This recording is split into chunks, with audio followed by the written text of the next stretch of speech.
like to call to order the public hearings for Tuesday, August 13th, 2024. These public hearings are being held pursuant to Section 465 of the Local Government Act. All members of the public will be given a reasonable time to be heard or to present written submissions respecting matters contained in the bylaws that are subject to these hearings. All information, correspondence, petitions, or reports that have been received by noon today concerning the subject bylaws have been circulated to council and are available to the public as part of the meeting package. For each hearing, staff will provide their report, followed by an opportunity for the applicant to speak.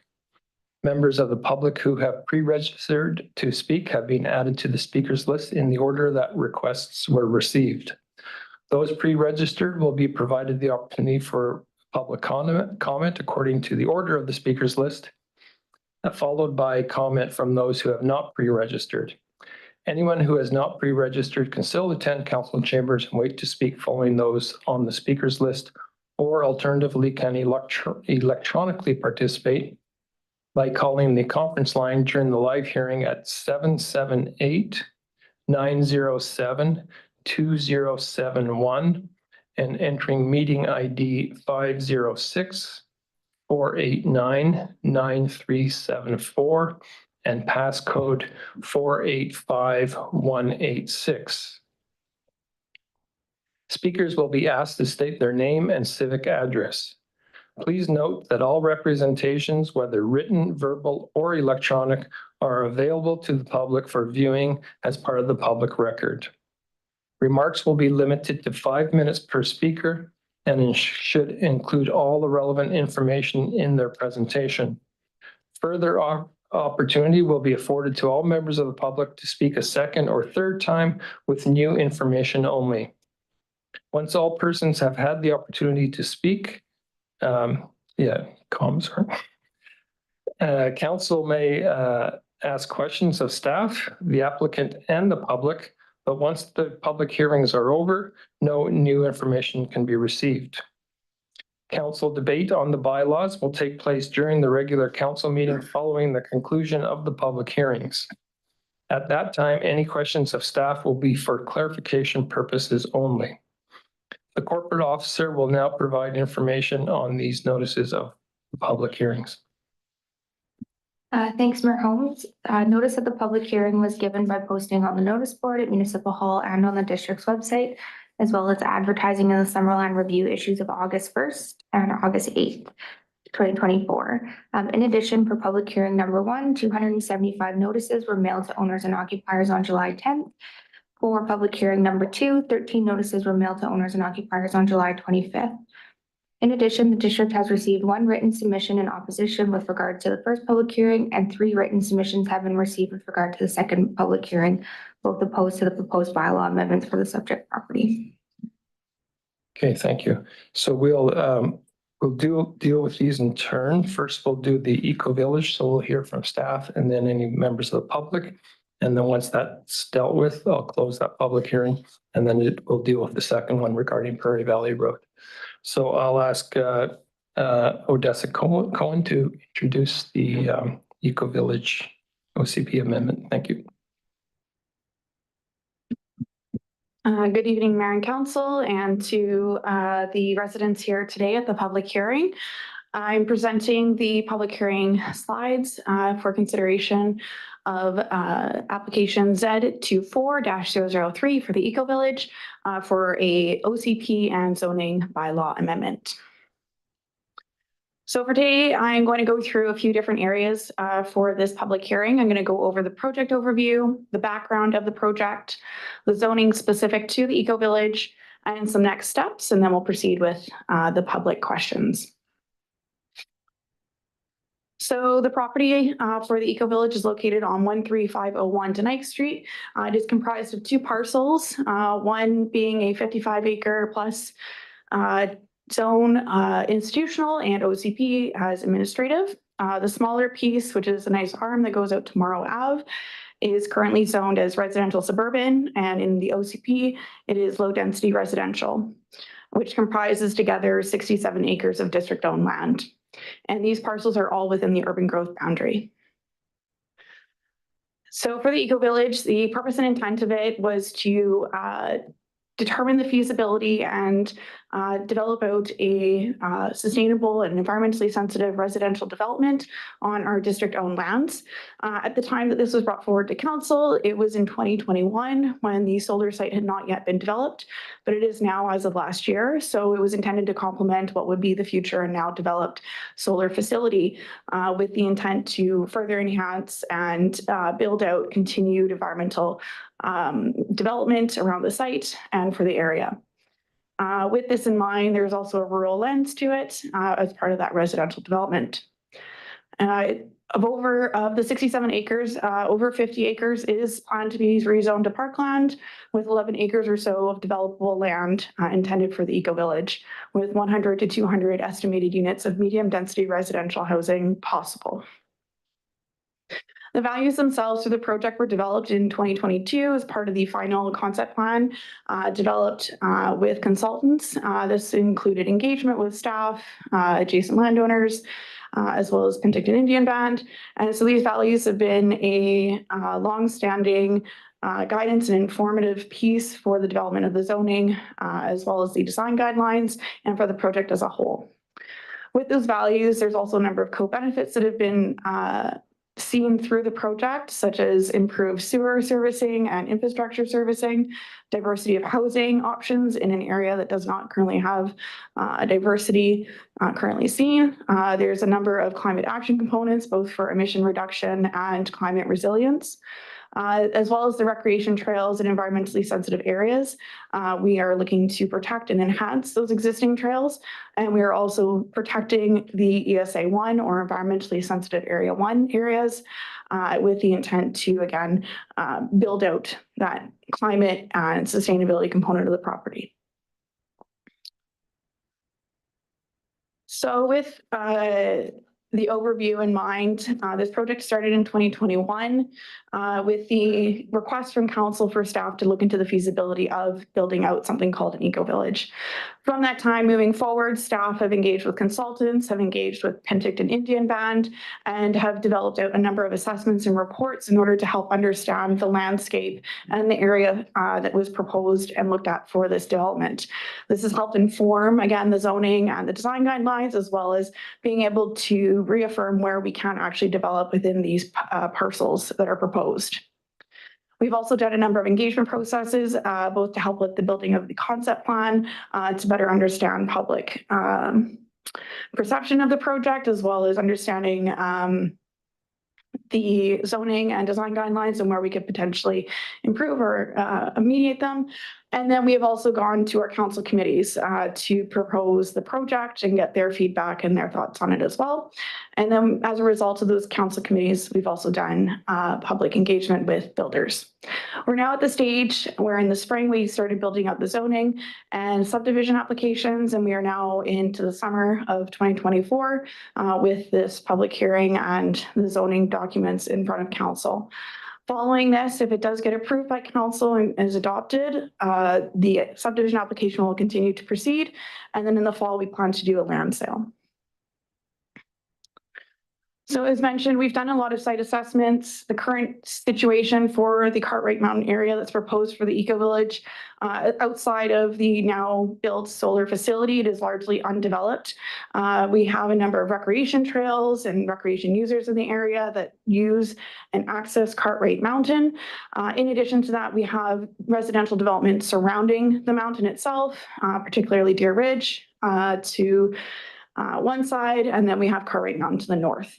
And we've also been able to identify those ESA 1 areas, which are highly sensitive, and the ESA 2.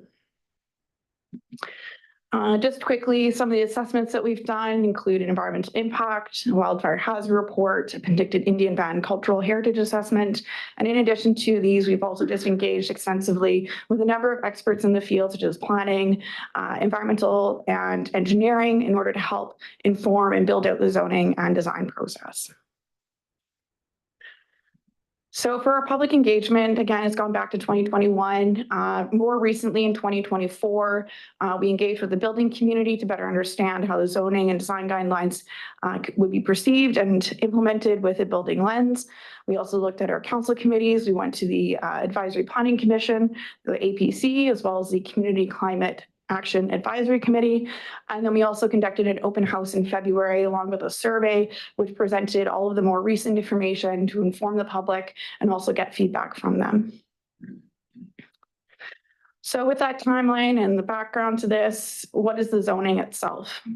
So the Eco Village is proposed to be done in such a way of using a comprehensive development zone, so a CD zone. In this case, it's labeled as CD9.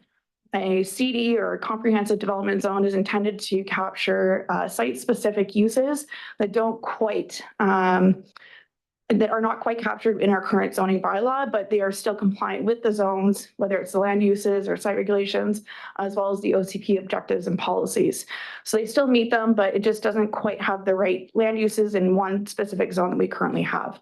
So by creating the CD zone, we are creating a very specific area that can only be done on this parcel. It cannot be rezoned anywhere else. So a property owner on the other side of town cannot rezone their parcel to CD9. This is very site specific. With that in mind, we are also redesignating it to medium density residential. In its current OCP designation, it does not support the proposed development, and this would support through the MDR 100 to 200 dwelling units approximately. And this just varies depending on how the future developer will build out the site. So with regards to the zoning regulations, we've also ensured that there is still this environmental lens applied to it. While we were able to look at, our specific land uses, we also need to make sure that anything else that happens on the property also complies with the project values and intents of the Eco Village project. So we have in our site regulations for the CD9 zone, the implementation of the zero carbon step code, which looks at emission reduction for buildings, all buildings on the site, as well as enhancing the energy step code and going up one extra step compared to what the province currently requires.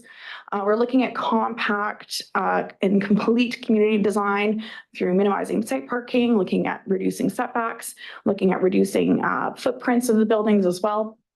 And then passive solar for building orientation and building design and landscape retention. In the previous version of the zone, we had specified a percentage of land. We are now just stating that it's a maximum retention of the land. So we have taken those considerations from our building engagement and the feedback from them and implemented it in some amendments to that zone. I'm not going to go into a lot of detail here, but just to kind of highlight the environmental considerations that come with the Eco Village. These kind of bolded areas are reflective of the project values. So our building design and form, we're looking at housing and infrastructure. We have compact, complete development, implementation of the LEED neighborhood design, using our zoning documents and our design guideline to further reinforce those environmental considerations of the site for climate resilience and emission reduction and landscape retention. The climate resilience and emission applies to both the landscape and the building form, whether using Fire Smart or LEED ND or through landscape retention or using the building code as a way to, again, reinforce and go above and beyond what we currently have. The ESA areas are protected and separated out from the development areas. We have avoided those ESA 1, which are highly sensitive and should not be developed. And then our infrastructure, things like our water, sewer, and our roads, the intent is to use and request the developers to use the Envision framework in order to meet certain sustainability criteria when they are building out and constructing that infrastructure. So it's all the way down from the top up through this Eco Village project that we've looked at and considered environmental considerations and sustainability. So this is the mapping for the Eco Village in green and with the yellow hatching. Those are the parkland areas with the yellow hatching representing the ESA 1. All the colored areas, the orange, the pink, the red, and the brown, those are the different sub areas or different neighborhoods within the Eco Village. And those are all part of that CD9 comprehensive development zone. The exclusion is the bright blue. That is the solar project. It is being subdivided out, but it is not being rezoned and it is not part of the project. It is adjacent to it, but it is not part of it. But as part of the subdivision, we have to outline it and it will remain as a district utility. And then this is just showing the subdivision, which has 7 lots. That includes the solar facility as well. But the only ones applied here are the ones related to the Eco Village project. The solar project is not part of that when it comes to the council consideration. The first neighborhood or sub area here is our neighborhood. It's intended to capture a clustered, compact, cottage-style residential development through the valley with, again, reduced housing footprints, reinforcing this kind of green space, courtyard style. It's both a strata and a subdivision development, so it does provide the opportunity for a developer to look at either subdividing it or remaining it as a strata parcel. With that in mind, the hope and intent behind this with the zoning and the design guideline backup is that it will support a diverse housing and sustainable and compact residential development in the Cartwright Valley. The next one is our hillside zone or sub area, within the CD zone. This one's unique in that it has both an upslope and a downslope consideration. It has upslope townhomes with downslope townhomes for 2 stories and the upslope with 3. Because it's a steeper area with a bit more challenging topography, we've looked at ways to work that in both to the zoning considerations and looking at sightlines, and the design guidelines also go further into that as well for consideration of how to build around it and what features will be there.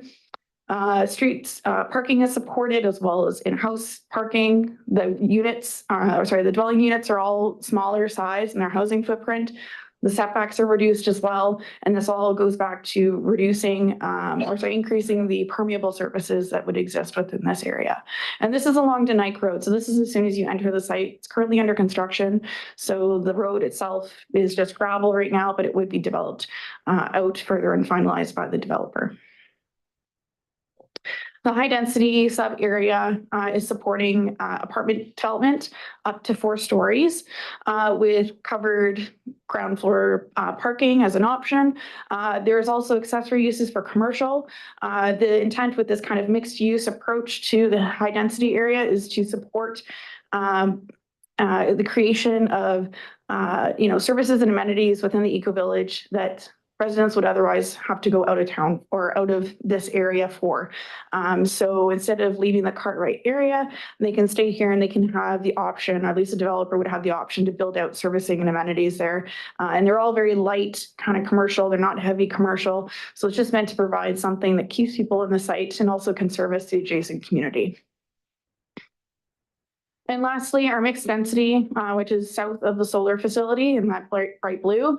So that red area is our mixed density space. It's just adjacent to Denike Road and has access off of there, and is supporting both townhomes and apartments. So it's a mix, and it's up to the developer to decide what that mix looks like based off of the land and how they see the vision for that.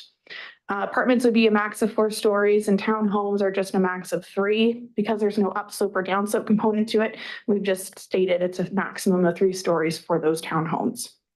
And because of that mixed apartment and townhouse approach, there could be some really interesting creative ways to design that area. And this would also still encompass a lot of the reduced setbacks, building footprint sizes. So very similar to what we've applied to the other sub areas. The Parks and Trails system is quite extensive on Cartwright Mountain. It's well used by the community. And in recognition of that, a majority of the lands, as previously noted, are planned to be subdivided and rezoned to parkland, which would then go into the district's management. As a result, we are further encouraging green space retention, and a lot of those areas, as in the previous mapping shows, it's mostly ESI 1, so lands that should not be developed. And so we are putting land that is not currently district managed and is not currently parkland into parkland. So we are creating park space in the community and for the district. with the low-lying areas, and again, with site permeability emphasis throughout the zoning and the design guidelines, stormwater management is intended to be on site. We're also hoping through the land sale process to conditionally request that some recreational upgrades be provided to both help with enhancement of trailheads and any other public spaces within the parklands. And creating something of a community hub. There's a junction point in the smaller image that outsets from the larger map that kind of shows this central joint or area that brings people to a communal area. And so building that out as part of the kind of recreational upgrades that we'd request from the developers intended to create something of a community hub, a space for people to come to, and again, to really reinforce a community atmosphere within the eco-village. The infrastructure here is currently we only have our water main, which is intended to go and service the solar site for fire suppression, and that runs under Denike Road. That, because of its location and where it is in proximity to the eco-village development, that would be able to provide future water servicing to the site. The Deer Ridge sewer was also and is or has been proposed to run through the eco-village site. Because of its location and where it is, it would also be able to provide future sewer connections for the eco-village. All public roads would be upgraded by the developer, including Denike in its current state, and internal roads are also the responsibility of the developer as well. Emergency access sites, there's 2 of them on the site. One would be at the base of the neighborhood, which goes up into private property and into, I believe it's the Sunset Road there. And then there's a Prairie Valley access that runs just between the hillside zone there as well. So for our next steps, proceeding, if the 3rd reading and adoption is successful today, we would then proceed with subdivision, the application, and process that. Once that is finalized, and kind of at the same time, concurrently, we'll be continuing to work on and finalizing the design guidelines. And then in the fall, the intent is to proceed with the land sale process, which will likely take us into the winter of this year. And that is all. Thank you. Okay, thank you. We have 3 people pre-registered, so I'll call them up first. Don Richards.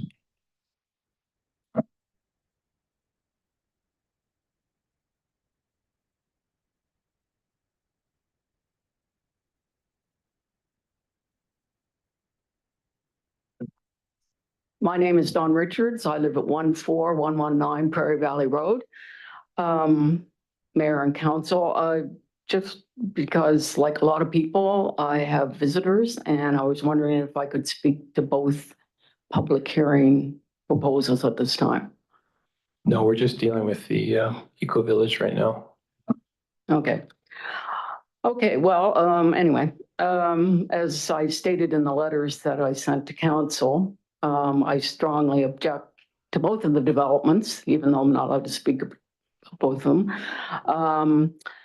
The eco-village, as you refer to it, is as it's planned for Cartwright Mountain. It's just a bad idea. Anyway, once this land is sold to developers, you can't get it back.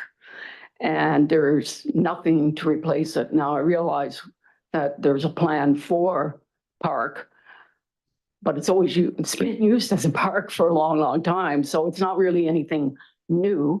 The fact that there could be 100 to 200 units built up there does not fit in Prairie Valley whatsoever. I really don't understand why you're even considering this. In 2021, the concept for this development was something like 45 to 65 lots, depending on the concept.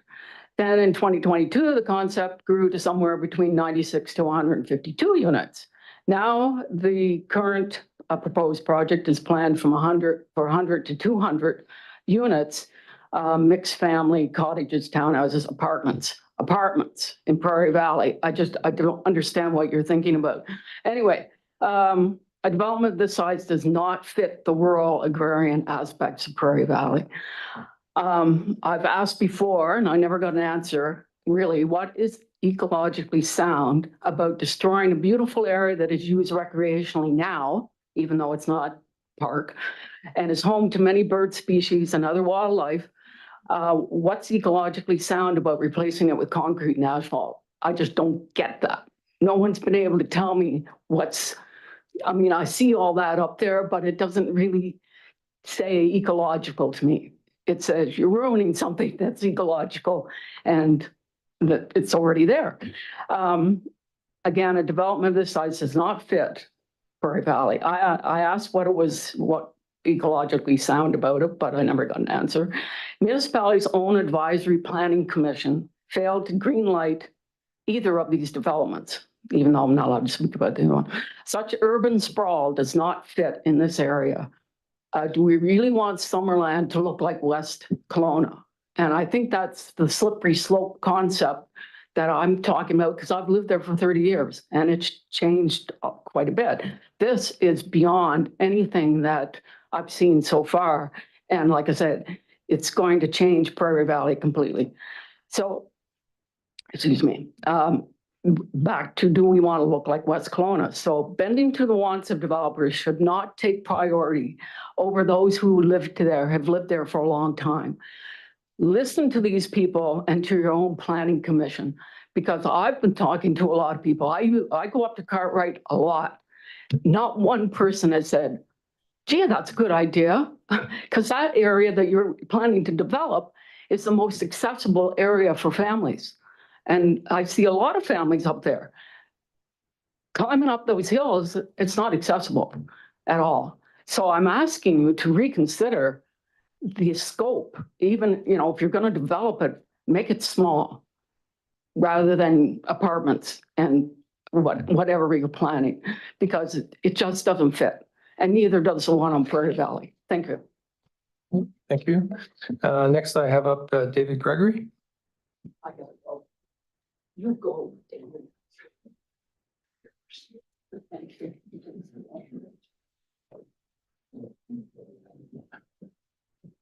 So David Gregory, 110 Sumac Ridge. And I'm here to discuss the linear park that goes right through this property. I sent a letter to all of council, so everyone should know about it. But when the Cartwright development was established and approved by council to the north of this one of the conditions of approval was a linear park from the Cartwright subdivision right to Morrow Avenue and to Deer Ridge.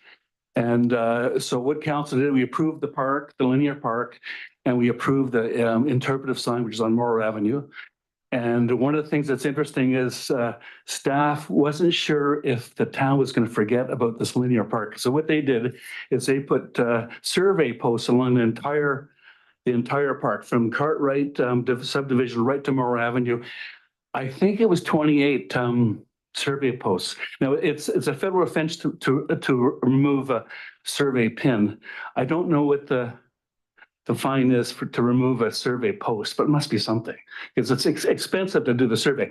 Anyway, so I did a walk of that area about a month ago, and there's only 2 survey posts left. Someone removed all the rest of them.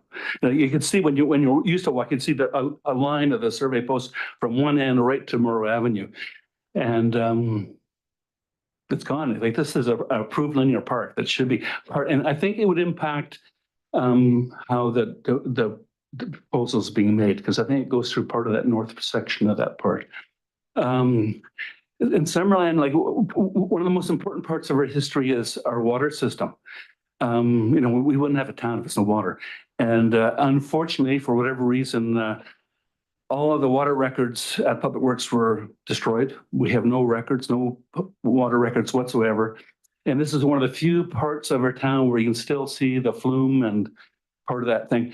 Now, this linear park, in terms of survey, it's part of the utility corridor that was formed in 1903. So it's well established, that corridor. We can use old maps to find exactly where the corridor is and relocate the survey posts. So yeah, that's it. Thanks very much. Okay, thank you. Next I have Stuart Jones.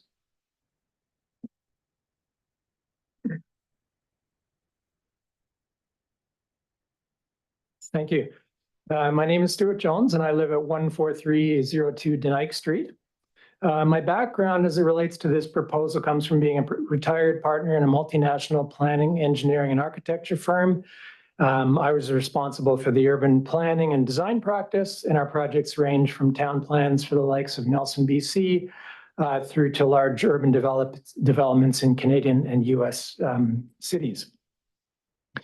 The district's goal to build an ecologically minded community with a small environmental footprint demonstrates strong leadership by council and staff. That said, I do not support this application due to its currently proposed location, which I believe is incompatible with the recently amended OCP that encourages downtown residential densification. While the location is within the urban containment boundary, this boundary is not at all contained in the context of a small town of 12,000 people, sprawling as it does across Prairie Valley, many kilometers from the downtown. The eco-village's proposed peripheral location would cause it to have a large, not a small, environmental footprint for two main reasons. First, the project's significant distance from downtown services and schools would make it an auto-centric development. The 150, while we heard tonight 100 to 200, so we'll say average 150 units shown on the concept plan would generate some 1,000 to 1,500 vehicle trips per day based on typical trip generation rates from the Institute of Transportation Engineers. So that's like if you go to get a jug of milk and come back, that's 2 trips. Take your kid to softball practice, 2 more trips. These trips would produce considerable greenhouses, and the vehicles necessary to make the trips would be a major financial burden on the residents who must own them. Typical cost of a vehicle per year is $10,000 to $16,000. A truly ecological development would prioritize the active transportation modes of walking and cycling. But at this location, the quickest route to downtown is 2.3 kilometers and about 90 meters or 300 feet of elevation change. That's equivalent to roughly a 45-minute walk or a 20-minute cycle. For most, this is an impractical journey, so vehicles will be the transportation mode of choice. The second reason the project at this location would have a large ecological footprint is that it would be developed in an undisturbed greenfield location. Primarily, I recognize some of it is brownfield, but most is greenfield. And this would necessitate significant destruction of forest, and all roads and utilities would need to be constructed since none exist there now. This heavy ecological footprint does not fit the image of an eco-village. Other locational factors compound this being an inappropriate site. It lies within the district identified wildfire hazard DPA, posing a major safety risk. Also, road access from the intersection at Morrow and Denike is dangerous. It lies on a 17% gradient near the top of a slope breakover that creates unsafe sightlines. The steep slope and poor sightlines are likely to result in vehicle accidents, some of a life safety nature due to the high vehicle speeds on Morrow. Instead of this site, a more progressive strategy would be to encourage and incentivize the development of an eco-village within the downtown core amidst existing services and existing infrastructure. Summerland's downtown, say the 2-kilometer diameter circle of area within 15 minutes walk of Main and Victoria, has many developable sites, some district owned, that could be ideal for an eco-village. These sites range from surface parking lots to older buildings and underutilized residential and commercial lots. Development of these sites would yield significant benefits. Existing infrastructure would be utilized, reducing capital and long-term operating costs. Previously disturbed areas would be used, reducing environmental impacts. Active transportation use would be encouraged, resulting in a healthier population and healthier air. And new residents would activate downtown streets, parks, and services, increasing social interactions and supporting businesses. In summary, development of the proposed site with its auto-centric orientation, impact on natural forests, demand for new roads and utilities, wildfire risks, and dangerous road intersection is counter to the district's worthy goal of encouraging low-impact residential densification in the downtown, and counter to planning trends over the past 20-plus years. For these reasons, I encourage council to choose the progressive strategy of developing an eco-village in the downtown area. Thank you for the opportunity to comment on this important initiative. Thank you very much. We could just hold our applause, please. Thank you. If anyone else like to come up, just come up to the podium. It's open now to anybody. I'll call a second time. Would anybody like to come up and speak to the Eco Village? And I'll call a third and final time. No. Members of council, any questions of staff or members of the public?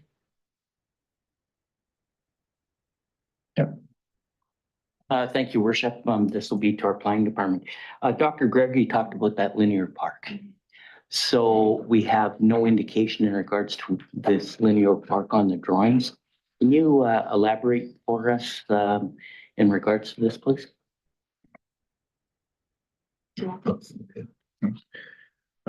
Through Mayor Holmes to Council Patton, we actually did expect this question maybe to come from council. So we did present or prepare a slide that shows where the flume location is overlapping our current zone boundaries. So Greg, if you can re-put that slide up on the screen just so we can discuss it here as a.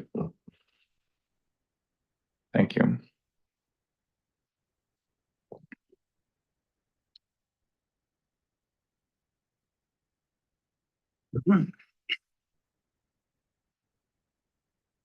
Thank you. Yeah.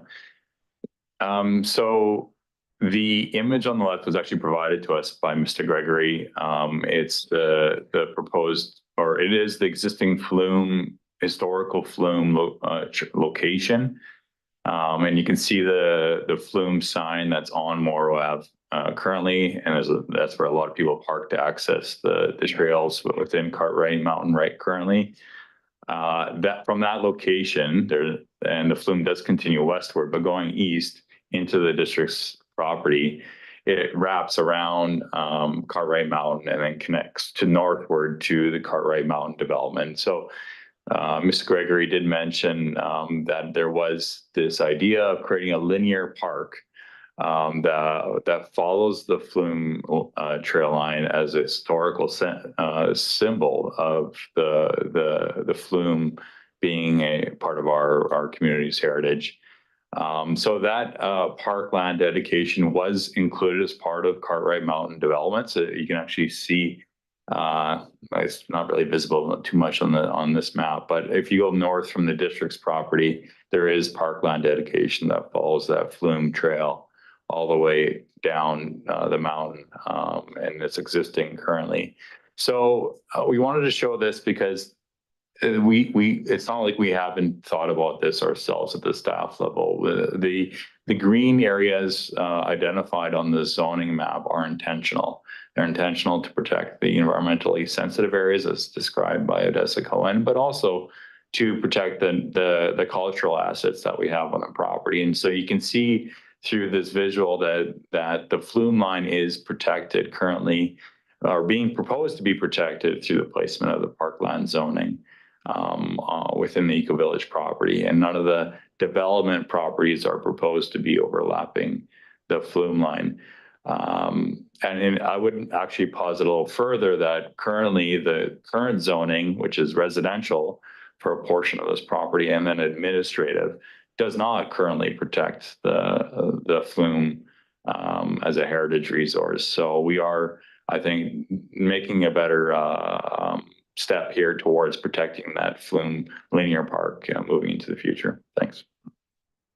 Okay, thank you. Councillor Marco? So the flume line on the east facing side of the mountain, there actually goes through private property, right? So you've got a red line, which I presume is what you're calling the trail or the flume line, in park in green, but are you going to change the zoning of the tail ends of all those properties to park? Is that the plan, or is it just not right on the right spot? Yeah, that's actually the subject of another project that the district is initiating right now as part of our Cartwright Trails Master Plan, is to look at the trail connections as part of Cartwright Mountain, and definitely this linkage that's going overlapping private property. And so I do want to clarify that that red line is not the exact flume location for those properties on the eastern side. I did put it more towards in our property, just because to show that there are multiple locations for trails within our property on the east side to connect into the flume park. But that might be something that we need to negotiate further with those private property owners as part of that trails master plan. Yeah, I mean, that's just an excellent part of the trail. I mean, we've got to do what we can to. I mean, Dr. Gregory's worried about the part through the eco village, but we can't forget about that. That's for sure. Thank you. Anybody else? Councillor Pete. Thank you kindly, Mr. Mayor. If I might address, I don't know whether it's to Brad or Dessa, but could you discuss the traffic impact and in relation to some of the remarks made by one of the presenters, Stuart Jones?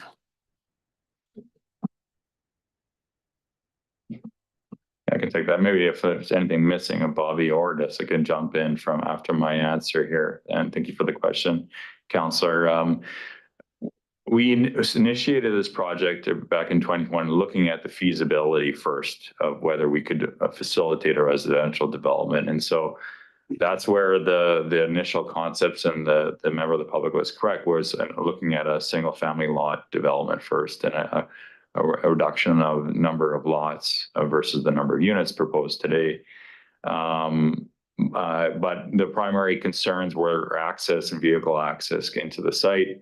Thankfully, we had this Denike Road right-of-way connection that's a 50-meter width that's connecting into Morrow Avenue as an available option for the project site. And so with the grades from the lands of the eco-village proposed lands connecting into Morrow, that was the more favorable location for our main entrance point for traffic. So 100 to 200 vehicle trips, yes, so for 202 units in terms of number of vehicle trips, there could be an impact on Morrow Avenue, but the way that it's been designed is being able to cater to that traffic with it going into an existing T intersection. I'll turn into a four-way intersection and then onwards to Morrow to Prairie Valley Road. So we feel like we've designed this appropriately to accommodate that traffic.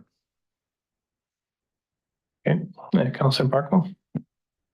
It's hard to relate those numbers to your real life driving So experience. we're just questions now. We'll be debating this. Yeah, okay, I'll save it for later because it's more comment than question. Yeah, okay. Councillor Betts. Thank you, Mr. Mayor. This does actually relate to continue with the driving and traffic discussion. And so what considerations have been made for accommodating that increased volume of traffic coming onto Prairie Valley Road? Because I think that's where a large concern lies. It's a tough corner. There's a lot going on there. And just for safety's sake, for the amount of truck traffic along there, I'd like to know more about that. Through the chair. So these are all very good points. Traffic is absolutely an essential part of any kind of residential development in consideration of it. I would like to emphasize that a lot of the work that we've been doing is groundwork for a future developer. So that future developer will have to go into a traffic impact assessment in order to determine the appropriate road upgrades as well as what would be best suited for the site itself. Our zoning doesn't involve traffic considerations. The design guidelines have some parking considerations in there, but the traffic component really does come at that development and or building permit stage. So at this point in time, we have not made major considerations of it just because this is not the stage for which that is, we are able to do that. That would be at the developer's standpoint, where when they come in with their design and we go through that process with council to determine that final developer, they will have to provide that particular documentation and it will have to be to the satisfaction of the district. Mr. Delavan? Yeah, just to, further clarify, sorry, we have made some design accommodations to accommodate that traffic within Prairie Valley Road for the Prairie Valley Road reconstruction project, which is a separate project that the District of Summerland is managing that is currently going out to tender right now, should be awarded within the next month, which is a collector road standard as part of that design process. And that collector road is intended to serve a number of vehicles for the broader region, for that standard that's designed for Prairie Valley Road. So that has been accommodated as part of that design. And if there are any questions on what that design is, that's why Bobby is here today. Thank you. So this might be a follow-up then for Bobby. So looking forward, I understand that the zoning doesn't accommodate for increased traffic, but this council discussion does. And so in the future, say that there is now a large amount of traffic that is coming from the residential coming down Morrow, trying to get onto Prairie Valley Road. Just because I don't know what the allowances would be and the discussions with developers, would it in the future be possible to have discussions about traffic lights or different kinds of amenities at Prairie Valley and Morrow? Just, can you help me better understand that? Yeah, thank you for the question through the mayor. I mean, as Odessa mentioned, there's going to be the opportunity for those traffic impact assessments as the developments come up. I will say that this being at the beginning or end, depending how you look at it, of a collector road, obviously this end of Prairie Valley Road is where the end of the residential and commercial uses for the most part start or end, depending how you look at it. So the number of trips coming from Deer Ridge, including the Eco Village proposed development, going on to a collector road, like a collector road is, you know, your step above local road. It's the road that provides arterial traffic through your town.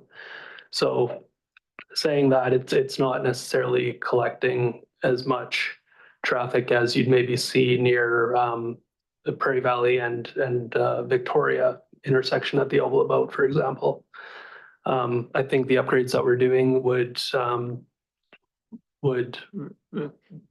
significantly benefit pedestrian uses like cycling and walking with the multi-use pathway. And then along with the geometrical design of the road itself, it's improving the safety and the quality of Prairie Valley Road as you see it today. Councilor Nelson? Thank you, Mr. Mayor. Through to our Director of Planning, if I may, with one of our public meetings, and it was mentioned tonight that when the time comes to sell this property, there may be the opportunity, we haven't had that discussion yet, about smaller developers, maybe having local developers, maybe having an opportunity. Because I know I heard that loud and clear at our public meeting that, you know, there's smaller developers in town, you know, maybe 2, 3, 4 lot type situation that they could purchase and develop, rather than one big conglomerate buying it all and the local people not getting any opportunity. Is that discussion something we're going to have a little bit further? Through your worship to Councilor Van Alphen. Yeah, it will be a discussion I think we'll have in the future with council. This is just dealing with the zoning aspects of the land today. We definitely, our staff recommendation is that we do find someone that we can work with that has the right vision of councils here for the entire project. I think that will make it easier to create a unique design village feel for the entire area, and also the different sub areas that Odessa described here tonight. But if that isn't successful, if we're not successful in finding something, I think there might be an opportunity to create further subdivided areas, especially if you go into like that hillside area. The zoning that we are allowing for tonight can be further subdivided within that hillside area. You know, the high density parcel is an example, and even out to a lesser extent, the mixed density, they're kind of block lots that we want to see our higher density type product. And the neighborhood is proposed to be a strata development, so that could be sold separately again to be a strata development for a developer in the future. Thank you, Mr. Mayor. Again, and just a follow-up question, but it's something totally different. When we talked about the trailheads to access some of the mountain biking trails, will there be parking in those locations for vehicles that are hauling their mountain bikes up possibly? And I think there was discussion once upon a time as maybe a public restroom, maybe around the solar site. Through the mayor, yes. So there is still discussion around that, both for parking and for trailhead upgrades. The idea is that this would be requested from the district as part of just upgrades to the area to support adjacent uses such as our recreation trails. And that would include parking so that we could pull people off of Morrow Ave and pull them into the site here. Don't know if there's Oh, I'm not going to point it that way. No. Doesn't work on the screen? No.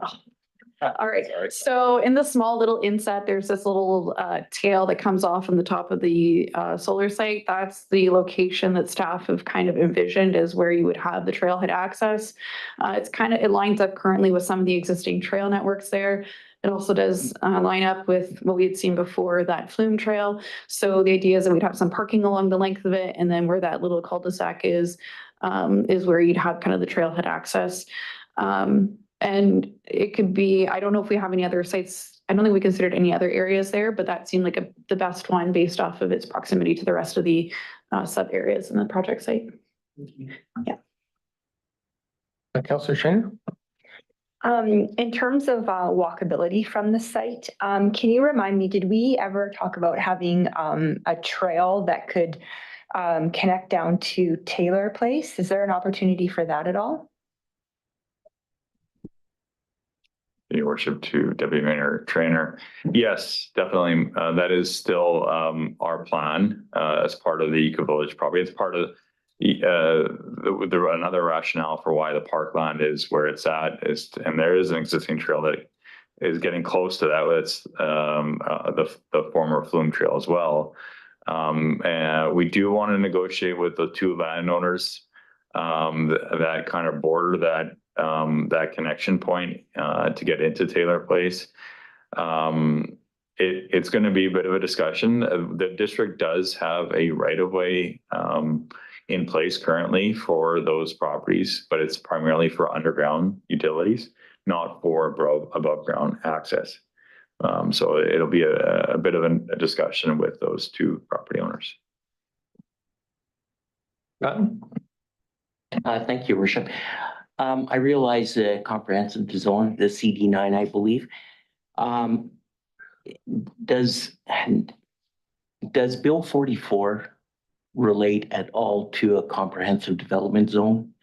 Or is once this is in place, Bill 44 does not come into play? Your worship, to Councillor Patton, that's a great question. For all intents and purposes, Bill 44 is not really having an impact on this rezoning. It's a medium density residential designated property is what we're recommending within the district's official community plan. Primarily, Bill 44 is targeting those low density residential areas within urban serviced areas. But I would say that, and it does relate indirectly in a way that that moving forward in the future, hillside development, if there is going to be development within hillside areas, we need to be cognizant of the fact that Bill 44 is now allowing up to 4 units per parcel, regardless of where it's happening. So there's this type of a development where there's going to be a mix of different housing product, apartment, townhousing, strata development is going to be more the norm moving forward into the future. And you'll see less single family lot development because of Bill 44. It's just going to make it more practical for a developer to do a strata development than it is to do a single family lot subdivision. So I do think that Bill 44 has changed the way we do development moving into the future. And this is kind of be more of what we'll see from other development proposals in the future. Councillor Peak, did you have something? Could you clarify cluster development? Does it include? What does it include? Is it single family dwellings? Is it condos? What is it? Through the mayor, so cluster development, I have it written down here just in case that was asked. So cluster development, it includes single family duplex, multi-unit and manufactured housing. So this is according to our zoning bylaw. So clustered housing is an actual definition in our existing zoning bylaw. So it's not just single family homes clustered together in a little courtyard or together facing each other. It's a multitude of different housing types. It does, as previously mentioned by Brad, support that Bill 44 high density kind of multi-unit and development in a smaller compact space. So that's the definition according to our bylaw. Okay, no further questions. We'll debate this shortly. I'll call this public hearing closed and we'll move on to the next one.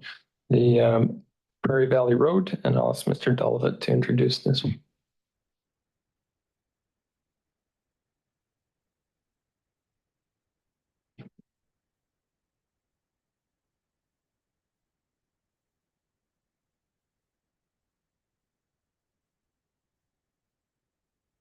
Thank you, Worship.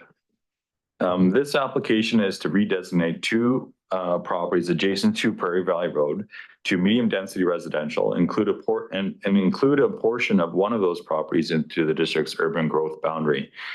Additionally, the application seeks to rezone the two subject properties to residential medium density, site specific in the district zoning bylaw. So in this slide shows the proposed conceptual plan of a proposed townhousing development, approximately 30 to 35 units of a strata townhousing development. I do want to mention that that this is conceptual only. The two landowners that are the subject of this rezoning application have been clear with the district as well as the public that their intention is to sell their properties. So this development concept may change in the future as this project moves forward through the development phases. Slide. So a little bit of background history here with regards to the agricultural land reserve. The property on the eastern side, western side, that's 13316 Prairie Valley Road, was previously excluded from the ALC. I think it was in the early to mid 2000s, and the owner can correct me if I'm wrong.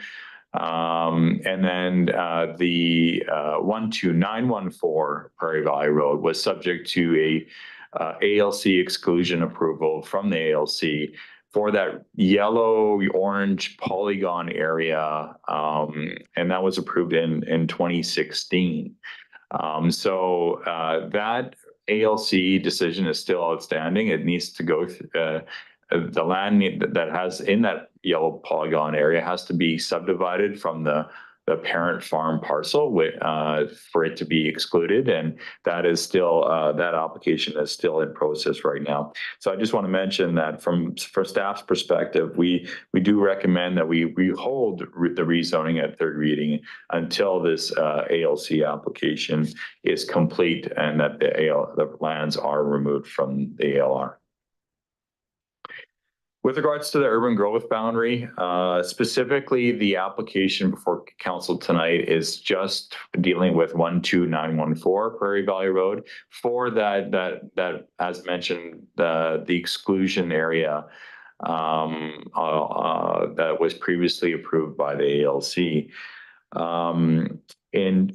In 2022, I do want to mention that the other adjacent property that is the subject of this application was successfully rezoned and redesignated in the district's official community plan.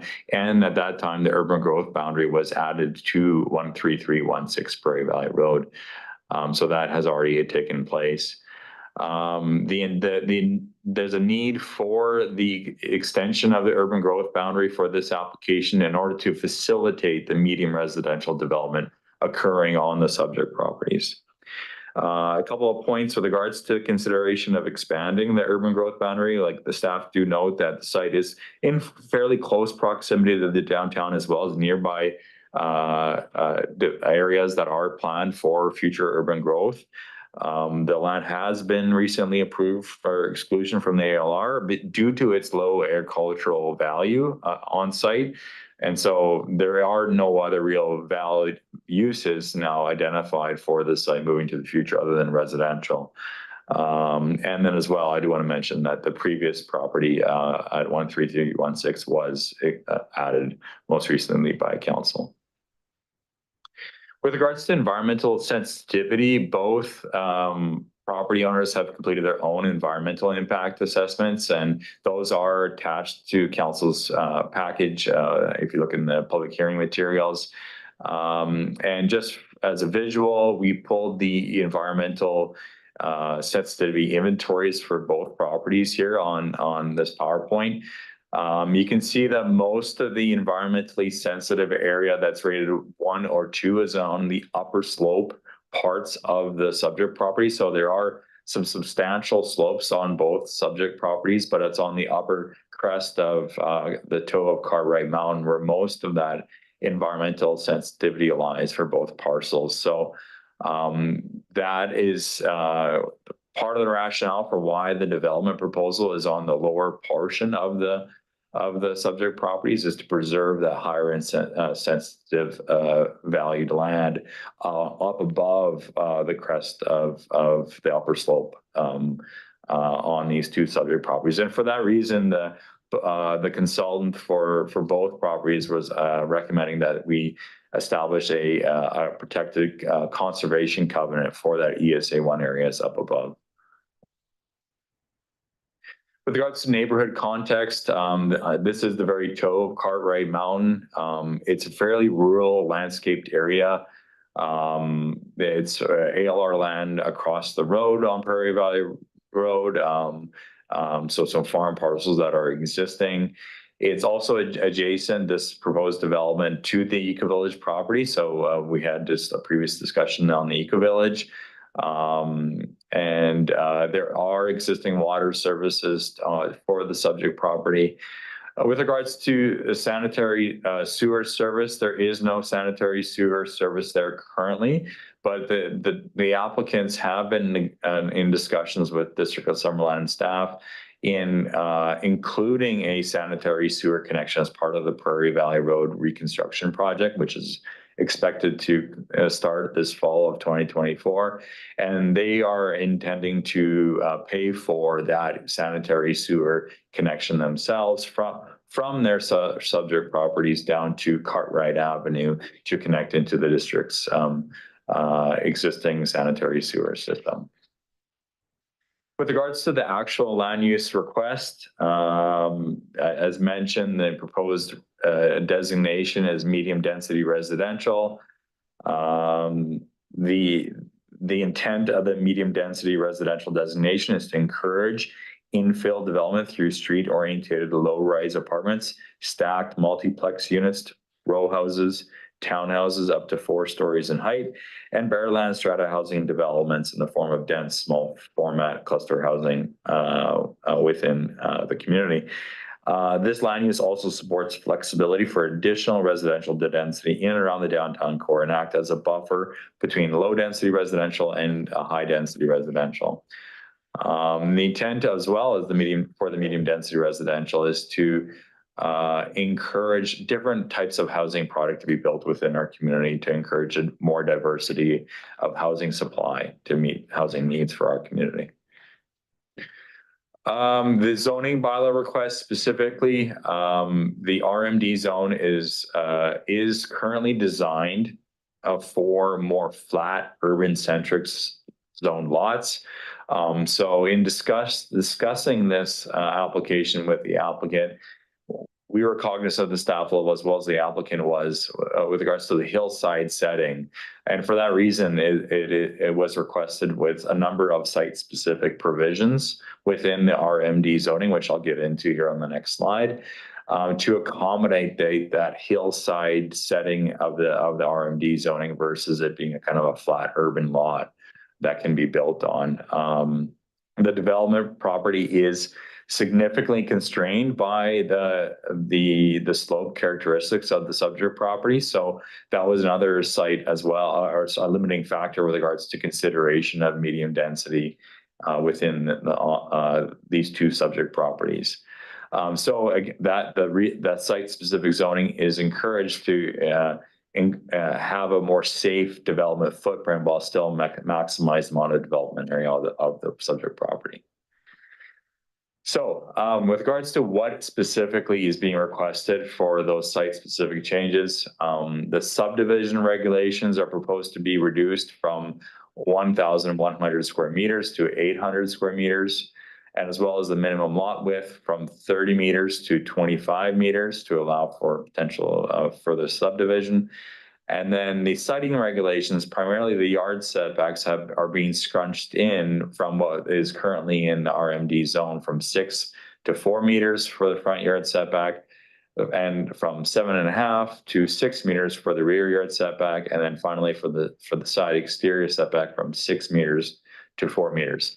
So as a compensation, I would say mechanism of these reductions of yard setbacks, as well as for the subdivision regulations, the applicant has agreed to reduce the minimum height, the maximum height of the RMD zone allowance to 3 stories of upper sloped units and 2 stories for downsloped units, as opposed to 4 stories potentially in the RMD zone. And that's actually kind of consistent with what we've designed for the hillside sub area of the Eco Village zone. So they have taken some guidance here from our proposed Eco Village development for this subject property.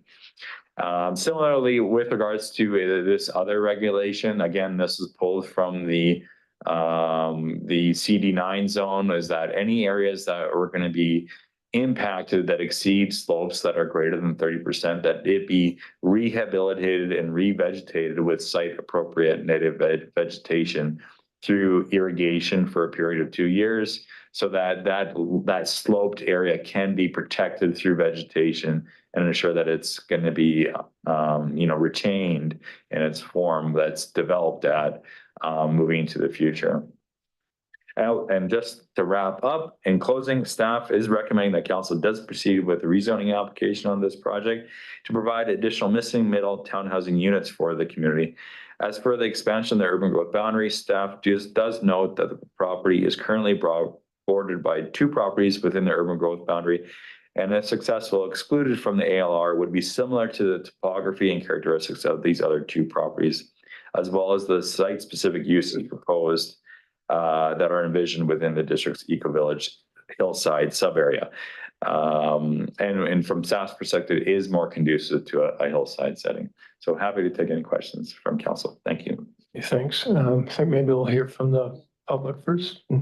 So I'll ask Brad Alenko on behalf of the applicants, if you'd like to present.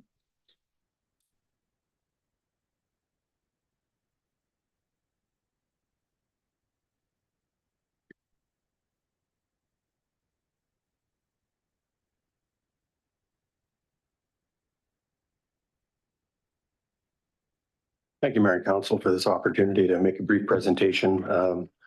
Want to thank staff for a great overview and a sort of history of what's going on. And I did see the slides in advance, so I'm not going to reproduce any of that. I'm just going to hit a few other salient points. Just a little bit about the rationale for the proposed RMD site-specific zoning. The owners of 13316 and 12914 Prairie Valley Road want a comprehensively planned residential development for their properties.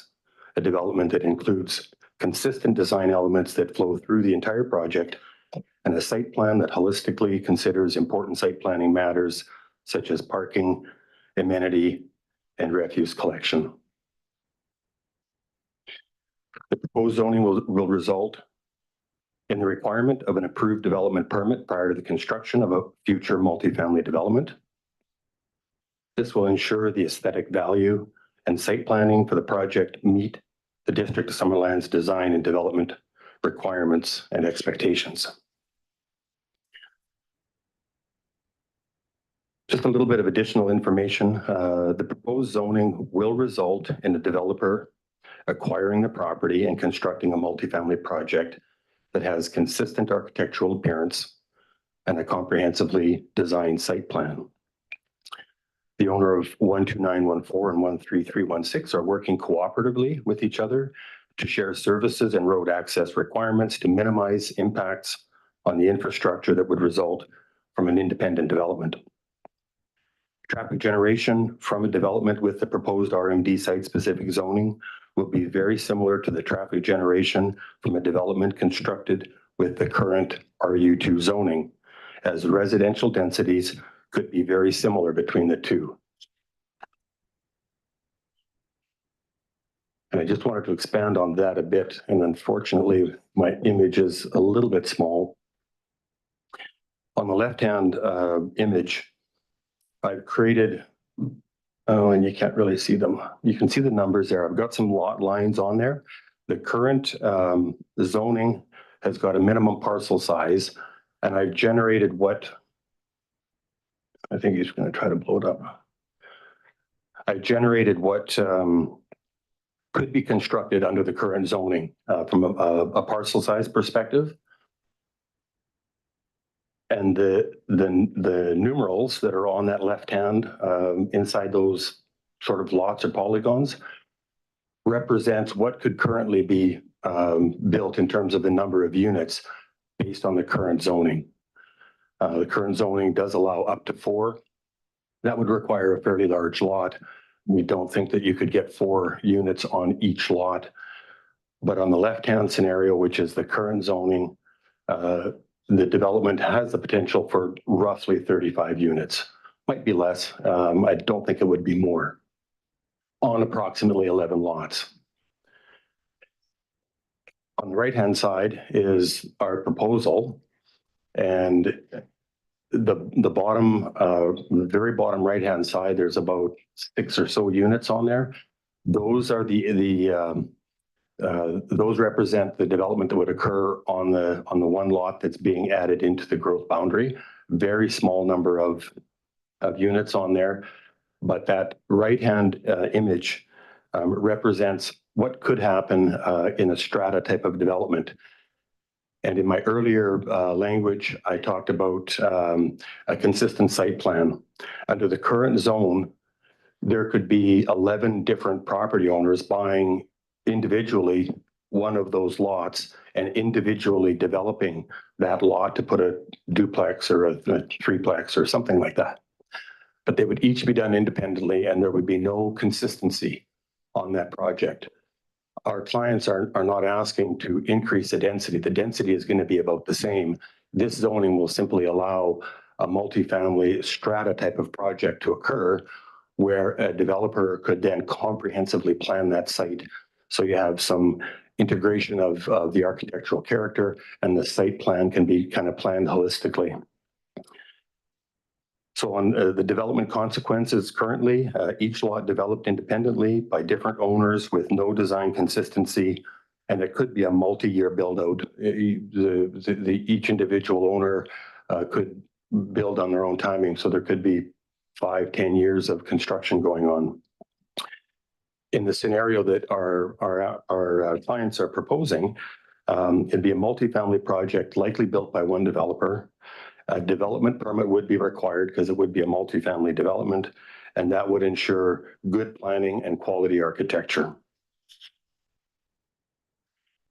And just in a quick summary, little to no increase in potential residential density will result from the proposed rezoning. As potential density may not increase, a little to no traffic increase will occur on Prairie Valley Road from the proposed rezoning. Higher quality aesthetic value and better functioning residential site plan will result from the proposed rezoning. Cooperation between the owners of the two properties will result in less impacts on municipal infrastructure. And the project provides an opportunity for comprehensively designed housing development on land that is not suited for other land uses. And that concludes my presentation. Thank you. Okay, thanks very much. Council, have any questions for Mr. Alenko? Councilor Peak? Could you tell me what road the entrance comes off of? The entrance will come off of right where Prairie Valley Road takes a sharp bend. At the north end is where the project will gain their access. There will be no direct access to Prairie Valley Road for these individual lots. It will be coming in from the backside. There'll be a road on the backside of these lots. Thank you. Okay, thank you very much. Thank you. I'll now open up to the public. Any members of the public would like to speak, just come on up to the podium.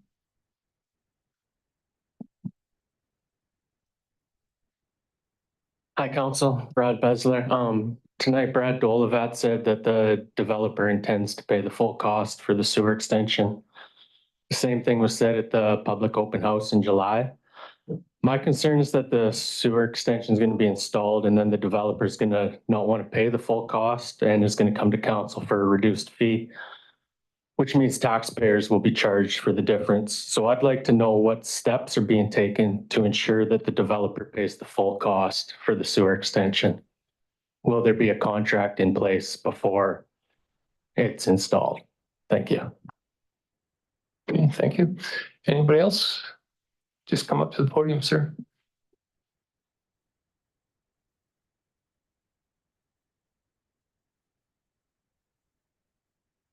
My name's Stuart Jones and I live at 14302 Denike Street. I oppose this application because the proposed RMD zoning oriented for quote unquote flat and urban centric lots, as the presentation notes, is entirely unsuitable for this location, which is anything but flat or urban centric. First, the site slopes, some over 30% gradients, and it's a complicated site. It's sort of this steep here, and then it goes up much steeper. But on the gradients that the actual homes and roads will be developed on, there are gradients over 30%. And these are too steep to support buildings that will sit gently on the landscape or be particularly affordable. Few jurisdictions allow development on slopes above 30%, and many progressive ones limit it to 20 to 25%. Tonight's presentation had shown site cross-sections or three-dimensional models. It would be clear how adversely impacted the site would be. At a minimum, units will require overheight floors, continuously stepping foundations, and tall retaining walls to overcome the slopes. As viewed from Prairie Valley Road, this will look like a study in concrete foundations and retaining walls and the underside of decks high overhead. Second, while some of the location is within the urban containment boundary, as I noted in the eco-village application, the boundary itself is not at all contained in the context of our small town. The boundary it goes far out, well outside of the downtown area, and now sprawls out into Prairie Valley. I believe this is in an inappropriate boundary, and now it seems to be facilitating sprawl development that we're seeing tonight. Tonight's presentation explains that the project context is a rural landscape.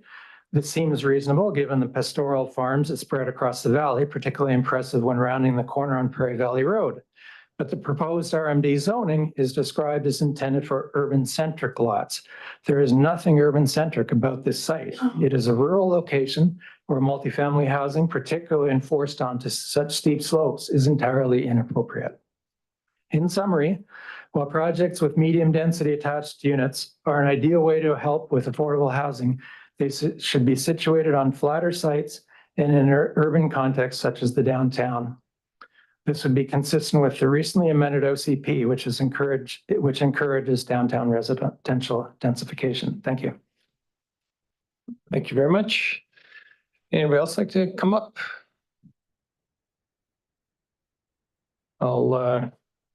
Just come on up to the podium. I'm not very good at this. It's all right. Just state your name and civic address. Yeah, fine. Push the button. Yeah, thanks. My name is Darlene Remke and we live directly across the road at 13319 Prairie Valley Road. And this, I don't agree with this being rezoned. Everything goes downhill. It's going to take years and years of construction. And I'm concerned for my daughter's business that she runs. She runs teaches riding lessons, has all her qualifications. And we're one of the last people around that does that for kids and people learning to ride. We have great school ponies, but there's going to be an awful lot of blasting and construction, and it concerns me for the welfare of our family and the animals, the farm. I worry about that great big rock up on that hill. It is a huge steep slope. I would much rather see smaller other homes there. Deer Ridge, they did a great job. I do not think that that's the right area for this. I think it will ruin the valley. And that's what I have to say. Thank you. Anybody else, please? Yep, just come on, sir. Just state your name and civic address. Dwayne Ross, 12917 Prairie Valley Road. So I'm basically right across the street from him as well. And I actually don't support this change in zoning. Please try and see through the smoke and mirrors that was actually just presented to you with regards to the zoning, because we do know because of Bill 44, they're allowed to put 4 units on, but that's not going to happen because just the plots just aren't big enough. So in effect, they are going to have more traffic with 30 or 35 units. And yeah, I don't support it. The interesting thing is, and there's been something overlooked this whole thing, and it actually, it's not just for this proposal, it's one that was previous tonight too. And it's Prairie Valley's, because it's on the side hill, it presents a unique challenge. And the properties that are on the lower side of the road are ones that really are suffering the brunt of both of these proposals. They come up with we're going to be doing this Prairie Valley upgrade here this year, and they're going to increase the size of the width of the road. They're going to put a retaining wall in right around the toe of the curb, which is basically right across the street from my place. And this particular proposal, they're talking about 35 lots, 35 units, if you will. So that could be 70 cars or whatever. But if you put together with the other proposal that's before council here, there's going to be hundreds of trips extra a day, hundreds, like not just a couple hundred, there's going to be hundreds. And so with the upgrades that's going on here, I had actually reached out to Joe to keep me informed with what was happening. I kind of wanted to be ahead of the curve to find what was happening, because I think it's really going to affect greatly the people that are on the lower side of the road. And both of these proposals are going to make it even worse, because what I would like to have seen was some kind of a barrier along the south portion of the road for those properties that are below the road. And right on that curve, on the toe of that curve, there's 4 of us. The lady that was just here speaking, my next door neighbor that's between us, and the neighbor that is just to the east of me, who's been there for 40 whatever years. And there's been no engagement, if you would, at all in relation to, even a short little fence would really block the noise for us, and it would improve things for us. So in the previous proposal, she talked about public engagement. We've never been engaged with this, with what could, we're asked, what could be better for us? The people that live there now, and they have lived there for, a couple of decades, maybe 4 decades, in the case of over 4 decades, in case of the neighbor beside me. And so, that should be a consideration that the council puts forward. And, I'm just kind of going ad lib here. I'm not going from my notes that I thought were so well prepared, because I didn't realize the scope of the previous. I never paid attention to the previous proposal that was going on, that was going to mean like so many hundreds of more traffic trips every day. And so what I had proposed for this one here was, so in regards to the 12914 that had come before council a few years ago to get their initial zoning change, they'd asked for forgiveness on the bylaw that would, on the frontage bylaw. They asked for forgiveness, and in negotiations that included Brad, I'm not sure what his last name is. He actually made a suggestion that, well, maybe the proponent could put $40,000 towards future improvements. We'll give that to the municipality. And, just for the future, because we are going to wink, wink, nod, nod, going to redo Prairie Valley Road. And we're going to make changes to it. And so if you took this $40,000 and it went in the coffers, then that'll help pay for it. But right now what's happening is the taxpayers are on the hook for a tax increase over several years to take care of this. And that $40,000 would go a long ways to helping the people on the south side of that road, the properties that are below it, actually put up some kind of even a small little barrier. Because right now what's happening is they're going to put a guardrail on it. They're going to replace the guardrail in front of my property. The property to the east of me, they're not replacing the guardrail. And his home is right there, right beside it, and right underneath it, basically.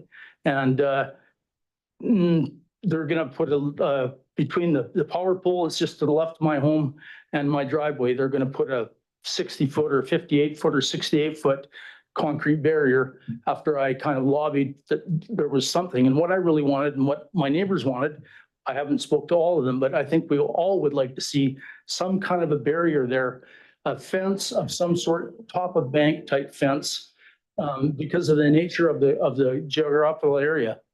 That will really help us. So that should be considered, right? Up there. Okay, thank you very much. Anybody else, please? I kind of forgot to mention something. Okay, you can come up. We'll call for the second time now. Sorry, before you come, would anybody else who hasn't spoken like to come up? Yeah, just come on up, please. You'll get a chance. You get a second chance, don't worry. My name's Peter Patton. I live at 13607 Latimer Avenue. So I have nothing to do with what's going up on Cartwright, only the fact that I've walked up there every day for the past 20 years. I don't think that, having been in construction for all my life, that most of the people in construction only worry about the bottom line. So when we're going to have the urban village up there, the eco village, I see all the lovely pictures with trees. I can guarantee you when it's finished, there won't be a tree out there. We've spent a fortune. Sorry, sir, we've moved on from that. We should be talking about this. I'm sorry. Sir, we have to talk about this one. We can't take any further information about the other one. It's closed. In that case, I have only one thing. I can see all these people sitting around it, all the university degrees. You can't tell me that of all the people sitting here, this is the best things that we can come up for Summerland. I just don't believe that this is the right area, or with this amount of intelligence, that this is where we should be going. Okay, thank you. Okay, if anybody else hasn't spoke a first time, anybody wants to speak a second time? Come on up.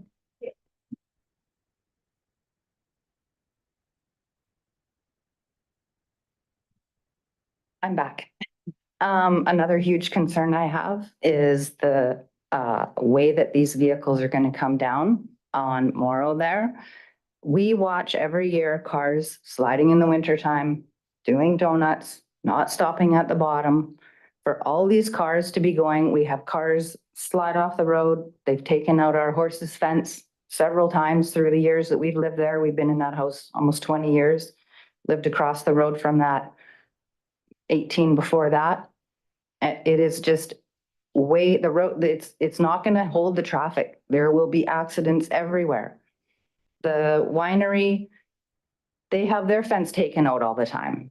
There's so many trucks on that road. There's way too much traffic already, whether they have an extra lane or it's just not going to work. It's always been dangerous around that area. Thank you. Okay, thank you. Okay, second time. And I'll just call for a third and final time. Anybody like to speak? Just come up, sir.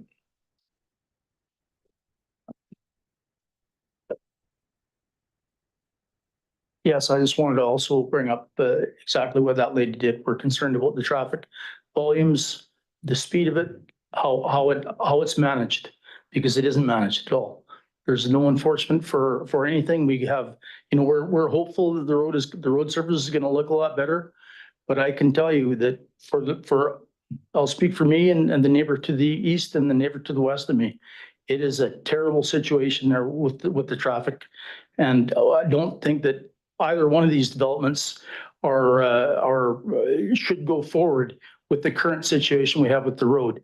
And some, prudence should be put into that consideration. Okay, thank you. And again, final time. Okay, council, any questions of staff or members of the public or anybody? Councilor Betts. Thank you, Mr. Mayor. One question that I had was about the gentleman who came up in support of the proposal, I think representing the applicant, mentioned that there was potential for 11 lots and then thus up to 44 potential housing units on that property. But can you just explain that to me? Because my understanding right now is that it's only 2 lots. So to me, that would be to a maximum of 8. Yeah, if I may, through your worship to Councillor Betts, what I don't want to put words in the applicant's, the agent's mouth, but I think what his intent of describing that is there is a current zoning for one of the lots being RU2, which is 13316 Prairie Valley Road, which was previously rezoned by the previous council. It was in, I think, 2020, 2021. And through that rezoning, when we went through our Bill 44 implementation process, we went from low density intensification, which was the previous rezoning, RSD1I, to RU2, which is the current zoning today for that subject property. So the agent correctly is stating that that property could be subdivided to allow for 11 lots. And each one of those lots could allow up to 4 units within RU2 zoning. That's what the point he was trying to make. Follow up? Thank you for clarifying that, Brad. Just to follow up then, and so then the discussion would be if it could be divided into 11 lots, that would then allow for individuals to build separately as compared to one unified project. But that's all contingent upon sewer going to that area under the terms of Bill 44. Yeah, that's correct. Sorry, just to clarify, it would still be contingent on sewer being extended. Thank you. Anyone else?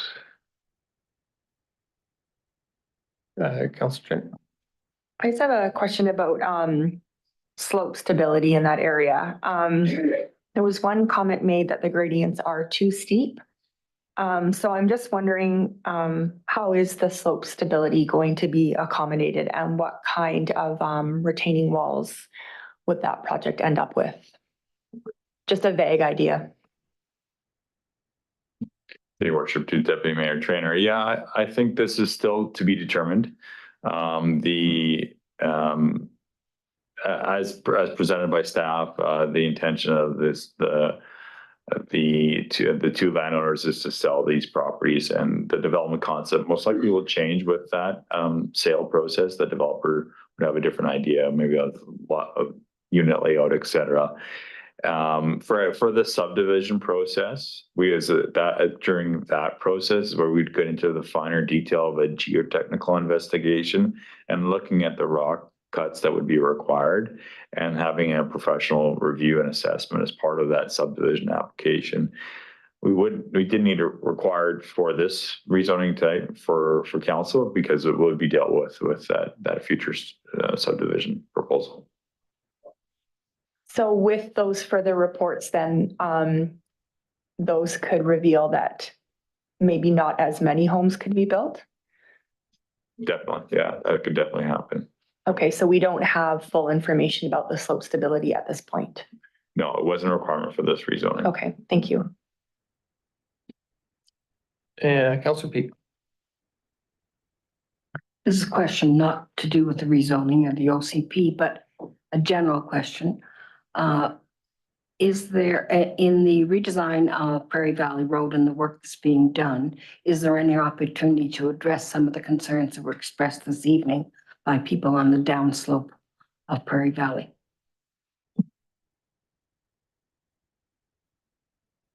Yeah, through the mayor. I did take a quick look at the plans here and there are a number of areas where it says that they will be removing and replacing existing concrete barriers and even placing new concrete barriers, which could act as a sound barrier, as well as potentially a visual one. I mean, and if the speaker wished to come visit, I could share the plans with them, and if he's satisfied with what's shown, that's great, and if not, I can pass comments on to the Works and Infrastructure Department to see if any of that could be addressed. Yeah, it's not really relevant to this application, but it's certainly something we can look at, I would think. Anybody else? Just on the cost of the sewer, could you explain how that works and how it's paid for? So currently what we've negotiated with the two property owners, because the Prairie Valley Road reconstruction project is a District of Summerland led project.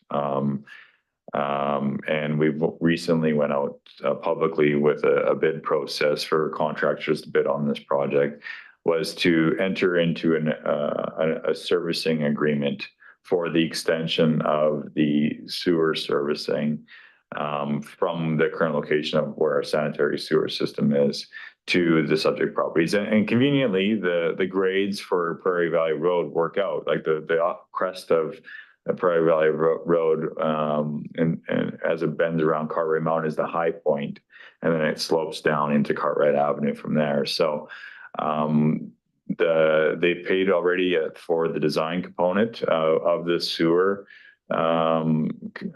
sanitary sewer component being included with our project. And we think agreement that Bobby has been drafting, you can take any questions on the agreement, clarifies that we'll be taking security before we move forward with the actual project from the two owners to ensure that taxpayers are protected before we move ahead. Thank you. Councillor Alphen. Thank you, Mr. Mayor. Just on the sewer conversation, then, if the two developers or those two individuals are paying for the sewer, anyone on the downslope, is there capacity for them to tie in at latecomers fees? Yeah, through the mayor. That is the intent. Sewer services would be installed to every property along the way, regardless of if they're paying upfront or not, and they would be eligible to pay latecomers fees to connect at a later date. Thank you. No other questions? I'll declare this public hearing closed, and we'll discuss both of these later in the meeting. Okay, so we're going to reconvene our regular meeting, and we go straight into delegations. And I would ask the Summerland Fall Fair Society to step up, please.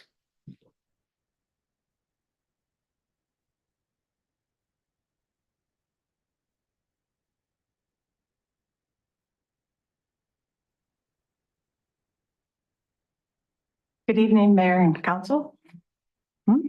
I messed up. We were supposed to go right in. Pardon me. Sorry, we were supposed to discuss these two things first and then have you guys. Oh, but, will only be 5 minutes. It's up to council. We're okay? We're okay with here? Okay, sorry to go ahead. Proper process.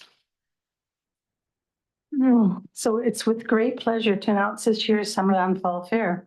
For 110 years, an agricultural fair has been offered in Summerland, celebrating all things agriculture. This year, the Summerland Fall Fair Society has partnered with the Summerland Community Center Friday night, September 13th, with inline dancing lessons at the beginning of the evening, and then a dance in the rest of the evening with the South Okanagan Big Band. Saturday, September 14th, we partner with Museum, Riga Center and Art Gallery on their lawn site, and it will come alive with the children's activities, including the Pioneer Workshop, which the Men's Shed is going to be managing, which is great. The zucchini races, petting zoo, and other children activities, as well as the exhibition in the Riga Center. We're encouraging people to enter their garden produce, canning, baking arts and crafts, or anything else they want to enter into. We need more entries, please. The Nakama Drum Circle will open the fair that morning, and we'll have local musicians performing throughout the day.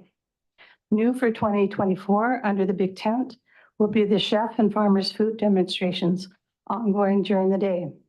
It will be a mouth-watering lesson to take home. So local organizations will be showcasing their work, services, and activities for residents to enjoy throughout the year and join with those organizations. Tips and demos from the master gardeners to worms and garlic will be offered that day. On Sunday, September 15th, is the regular Rotary Farmers Market, where you can meet the farmers and buy BC. After the farmers market on Main Street, doors will open at Center Stage Theater at 2:30, where there will be a panel discussion with question and answer. The title of the farmer talk is "The Future Farming in the Okanagan." What a timely topic to be discussing.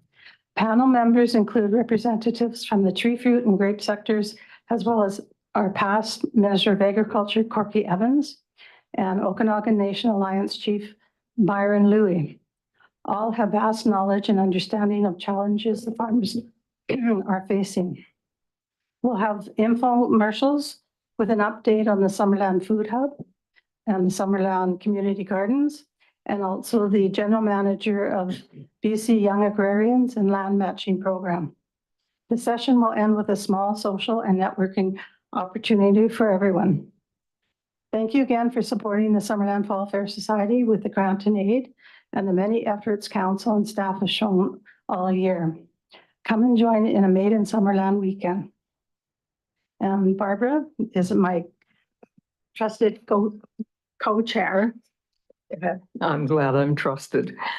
I'd like to echo Denise's thank you, and thank you for the chance to speak to you here, and also thank you for this town's support for the Fall Fair. It is really important. Councillors may remember that last year I told you about being a little girl here and how much I enjoyed the Fall Fair back in the late 40s and early 50s. Since I've been involved in the Fall Fair completely since last year, I still think it's a very worthwhile event, and it is really a lovely event, as Denise says. I guess it's the longest running event in this town. I'm not sure, but I wasn't here that long ago. A long time ago, but not that long ago. It's only a month away, and I would like to mention to you, but knowing that this is being seen by people in the community, we need volunteers. There are 10 of us on the committee, and a committee of 10 can't do a fall fair without a huge core of volunteers. We have a wonderful crew and we need more. There are lots of areas to volunteer in. You don't have to be there all day. You can be there for a short time. You can work with kids. You can work with all sorts of situations, but we encourage people to participate. We don't pay very well, but at the end of it all, when the dust is settled, we have a party for the volunteers. So that's the payoff. Please go to the website, summerlandfallfair.ca, and you'll see how to sign up. Also want to invite everybody to come. There's just so many things to do at the Fall Fair. Local organizations have been so supportive. We have a wonderful silent auction. Yes, I'm out of time. We have a wonderful silent auction. Local merchants and organizations have supported us amazingly. And so we just really say, come to the fall fair. You'll see the brochure. Yes, that shows like this. This is last year's. This year's is not quite in print yet, but it'll be out soon. Thank you very much. Thank you very much. I should have picked up a brochure. Mine's in black and white though, photocopy. I'm not sure where I got it. The library maybe? This one? Yeah, that We'll one. distribute it. Yeah, I picked it up from Yeah, somewhere. the black and white. We'll put it on the desk downstairs. Okay, Yeah. thank you. Yeah, but this one's coming. Okay, council, any questions? Yeah, looking forward to it. I'm looking forward to that future farming talk too. Should be good. Thank you very much for coming. Okay, we'll jump back now to the reports from the public hearings. So 16.1, this is the Eco Village, and we'll go straight into council discussion.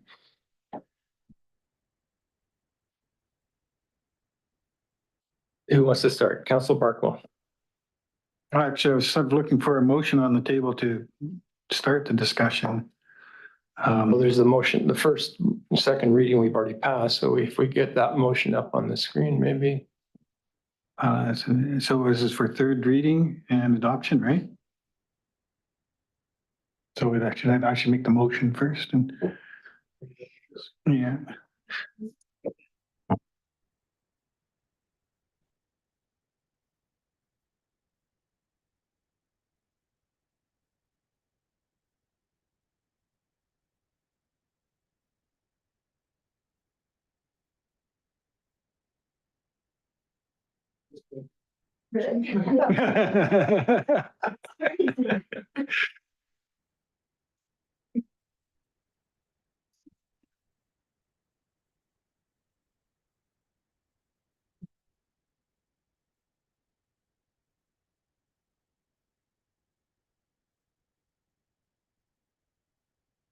No. Yeah, I'll move the motion as I'm printed. And do I have a seconder, please? Councilor Peak. Okay. My one comment here, and it also relates somewhat to the subsequent rezoning on Prairie Valley Road, is that I always wondered about the traffic, and people say, oh, you're gonna have 150 new houses and 200 new cars up and down the road and stuff, and they assure us it won't have any impact. And so I thought to myself, I live on Denike and I go out tomorrow every day, a dangerous intersection, with a horrible bump. And there's about 90 houses up in Deer Ridge. And so I started to note, well, how often do I ever have to wait for a car coming down the hill for me to make my right turn and go down Morrill? But 90 units up there, but once a month. That's how much traffic 90 houses would generate. And then when I get to Morrill and Prairie Valley at the bottom of the hill, how often do I have to wait for traffic on on Prairie Valley before I can pull out and head to town? Maybe half the time, and a lot of it is truck traffic. So the reality of the situation, the hard truth is that Prairie Valley Road is a highway, and it's only going to get busier as they improve the road through to Osprey Lake, as development continues. There's just no getting around it. The roads in Summerland will continue to get busier and hopefully improved and repaved, such as Prairie Valley is going to be. But the main point is that the 100 and some odd units, 150 units, whatever gets built at the Eco Village right across from the road, and they'll all be coming down and entering Morrill right across from where I pull out. I don't see that as having much of an impact. And I'm hoping, and I spoke to them when they put the road in, the dirt road so far, that they'll be actually improving that intersection. So from my point of view, that's not a concern. And the Morrill is steep, and we've had our fence taken out twice in the last few years, but that's the reality we live with. You go to other communities, Nelson, people, when they run out of room, you have to build on steep hillsides. You go to Heritage Hills or somewhere. This is what you do, and there's no getting around it. It's better than building on agricultural land. Thank you. Anyone else? Councillor Peak. I think this is an opportunity. I like the fact the mixed use and the variance and the kinds of units that will be built. I think that a neighborhood hub that will provide some commercial, so it could be a convenience store up there is quite possible. I like the retention of the trails and a trailhead for them. Those pathways will probably be improved over time with our Parks Master Plan. And as Councillor Barkwell said, as a community grows, things do get busier. I came from an area in Ontario where winters were much harsher than here, and people do go off the road now and again, but there are things that we always cope with.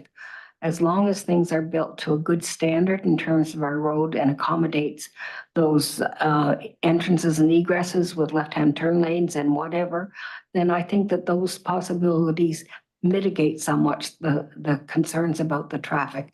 So I don't see this as an impediment to not having this community plan go forward. Thank you. Councillor Trainer.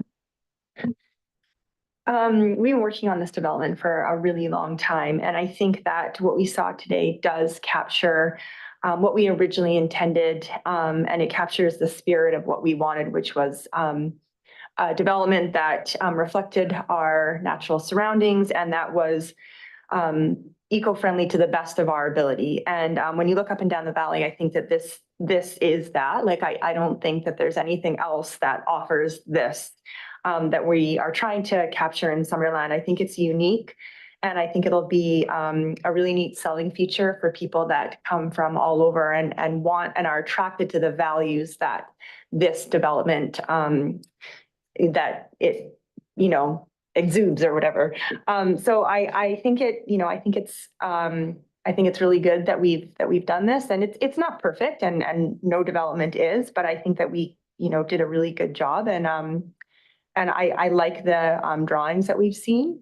And I hope that whatever does happen, ends up in that spirit that we originally intended for it. So, yeah. Thank you. Councillor Betts. Thank you, Mr. Mayor. I'm just going to take the opportunity to look at the other side. I wasn't on council when this first became a priority. And I think that some of the points that Mr. Jones brought up, many of them were just entirely valid. I think for me, what has shifted the values in this, I understand the principles and values of the Eco Village, where it is and what the plans are. But it's that actually the Bill 44 changes have so significantly changed the development landscape within our urban boundary, which now previously to 2024 was that you had to spread to add more housing. And that's changed. And for the first time, this is where this is this project that we've been working towards so thoroughly and significantly. And now we have this other opportunity that Bill 44 in the province has provided by allowing us to actually infill in our centers and our cores without having to, rezone for every single duplex that somebody envisions. Instead, to have vision in our town cores. So it's really interesting to me for me to see that opportunity, and that makes me feel like pumping the brakes. Thank you. Councillor Minell. Thank you, Mr. Mayor. Councillor Barkwell brought up something very important, and I was on council when we looked at wanting to develop land north of town, which was in the ALR. Guess what happened to me? I didn't get reelected. And now I'm here. But that's what the community wanted. Community didn't want us to touch ag land. They didn't want us to touch land north of our community, which is all serviced with sewer, water, power. So they wanted us to build up in the hills. They wanted us to build away from our ag land, which I respect. The public spoke loud and clear. And here we are today. We're looking at this Eco Village. I can't believe it's 2021 when we started to talk about it.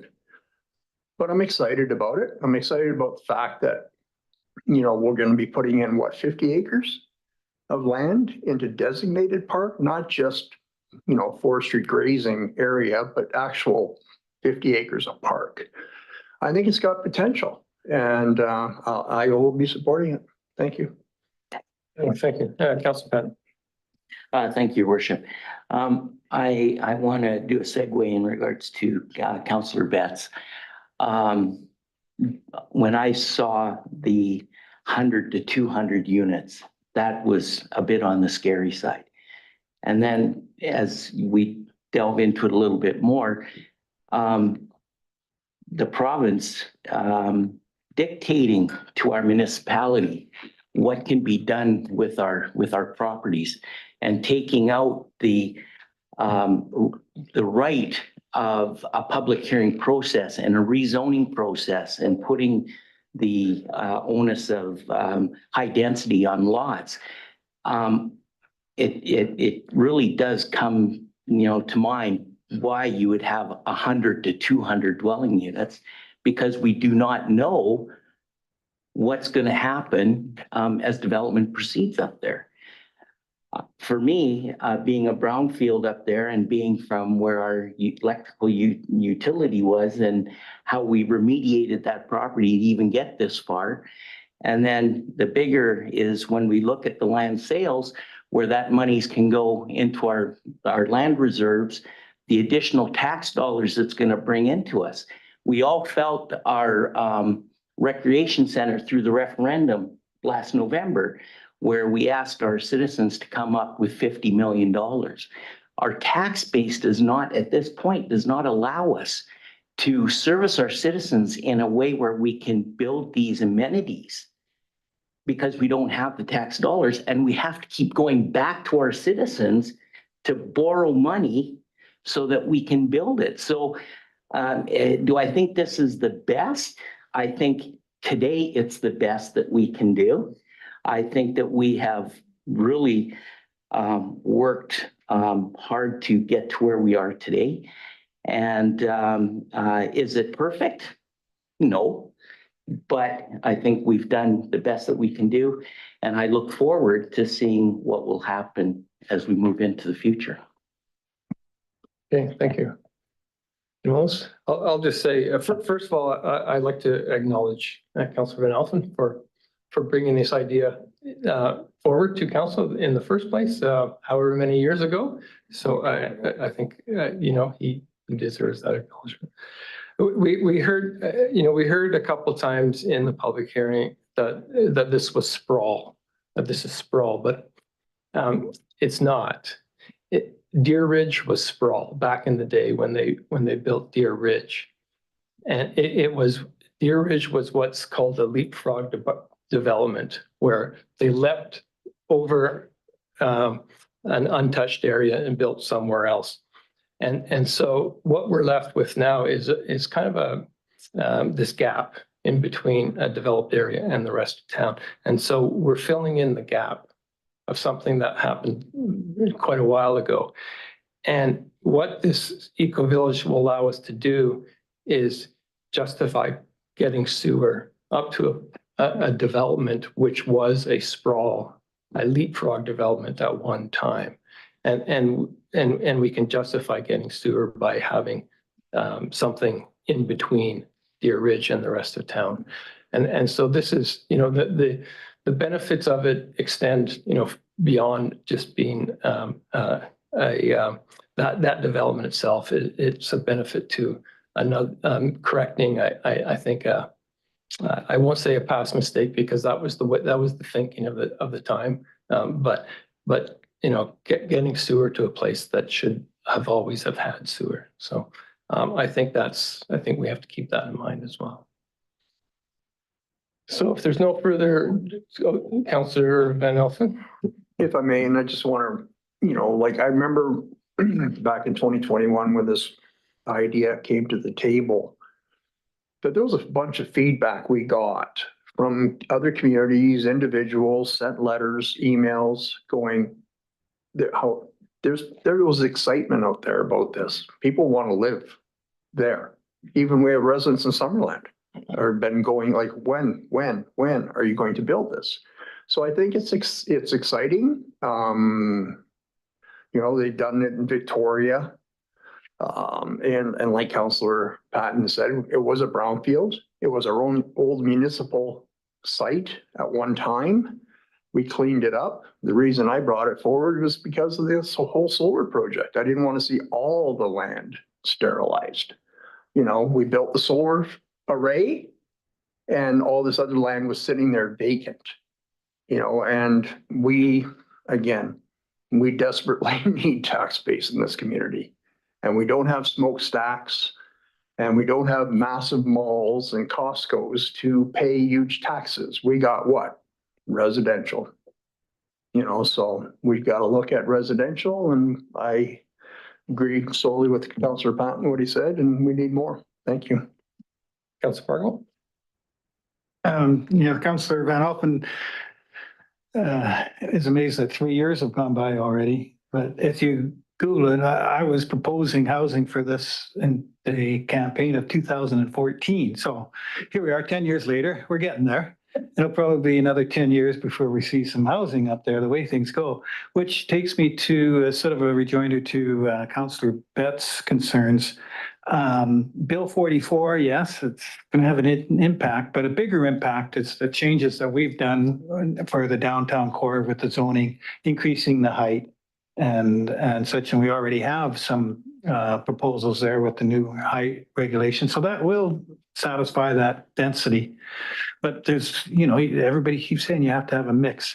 And this densification is, you know, there are no empty lots in downtown or anywhere really, or hardly anywhere in Summerland. And so people are not rushing to tear their houses down and put in duplexes. This is going to be a long, slow process.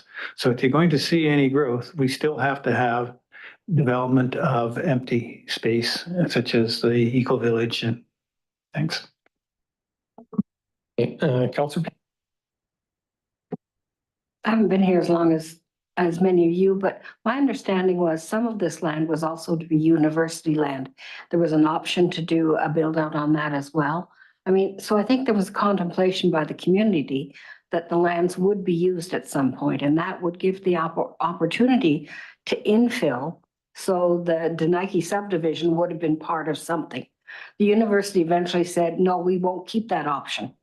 So then we as a community had sole propriety on the property to decide what to do with it.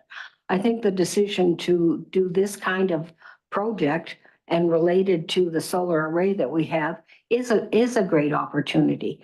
And the opportunity to increase our tax base is really important for the people that live here now and for the young people that we will hope to attract to come here, work here, and live here. So I think this is a real opportunity. Okay, thank you. So if there's no further comments, I'll call the question. All in favor? And any opposed? One opposed. That motion carries. Move on to 16.2, the Prairie Valley Road for third reading as well. Can we get that one up? 16.2, the next one. Thanks. Council. Councilor Bartle. I'll move the motion as presented in the agenda. Thank you. Councilor Van Alphen seconding. Discussion. Councilor Patton. Thank you, Your Worship. For development services. Brad, when we did the rezone back in 2021, was it the RU1 intensification zone that we were looking at that time? So please bear with me. Was there 11? Your Worship, to Councillor Patton, yeah, I believe there was 11 lots proposed at the time. And it was RSD1I, which the intensification. Yes. Thank you so much. Thanks for the correction. So if the rezone was not to change, and I do apologize for Bill 44. But Bill 44, if I'm not mistaken, on that zoned property, you could put 3 units on it.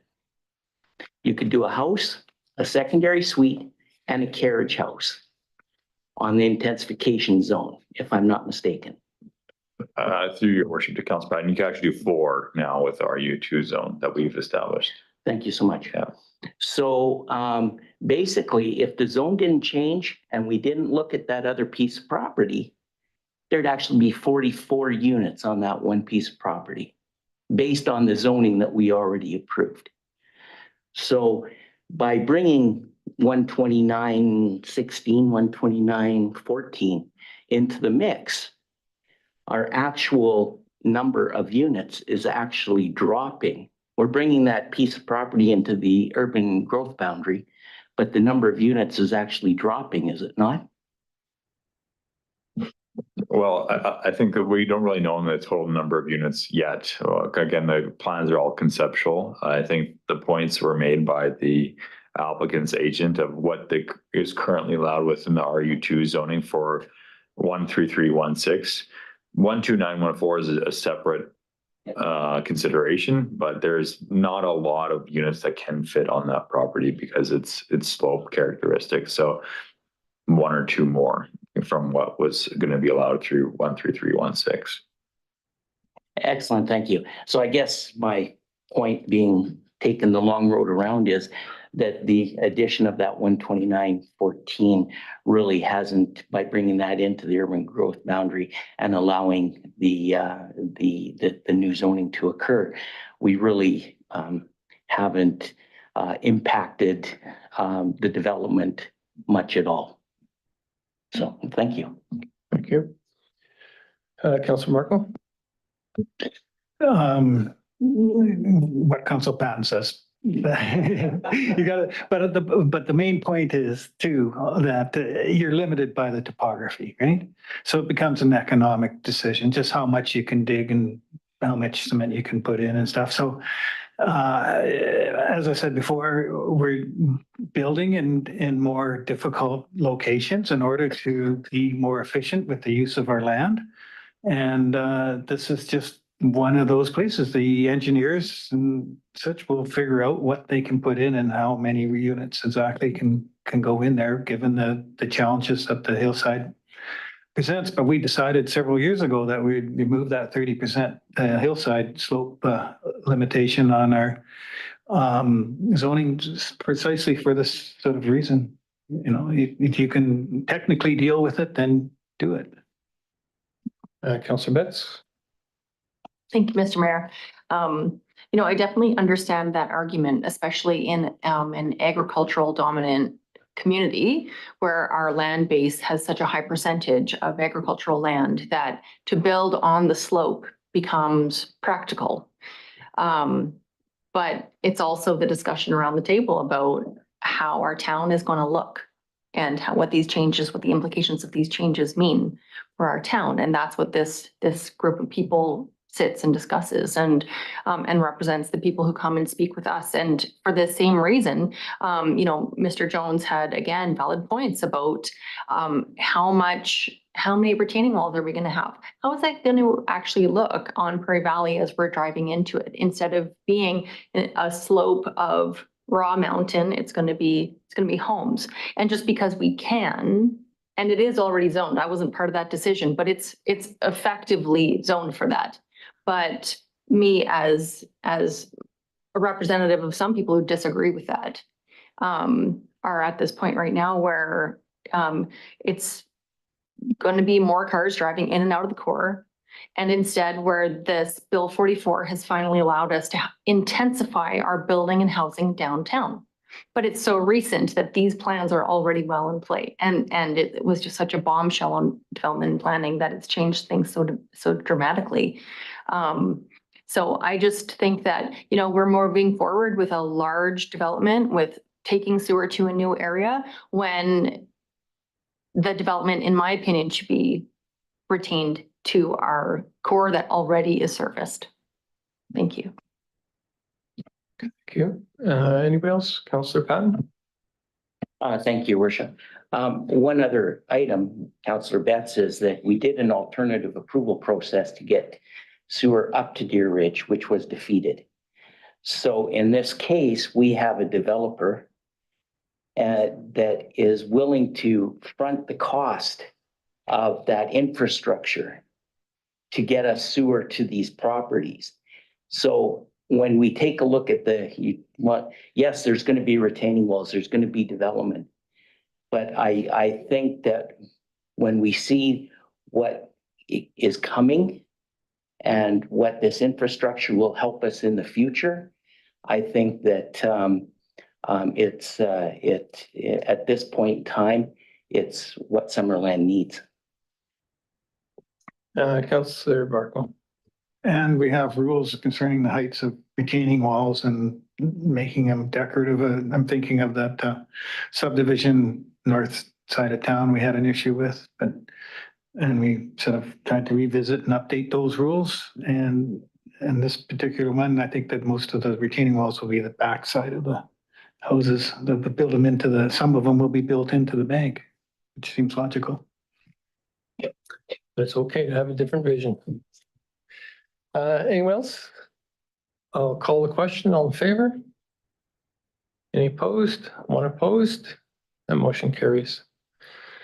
Moving on to item 18.1, Banks Crescent. Mr. Dulvit, please.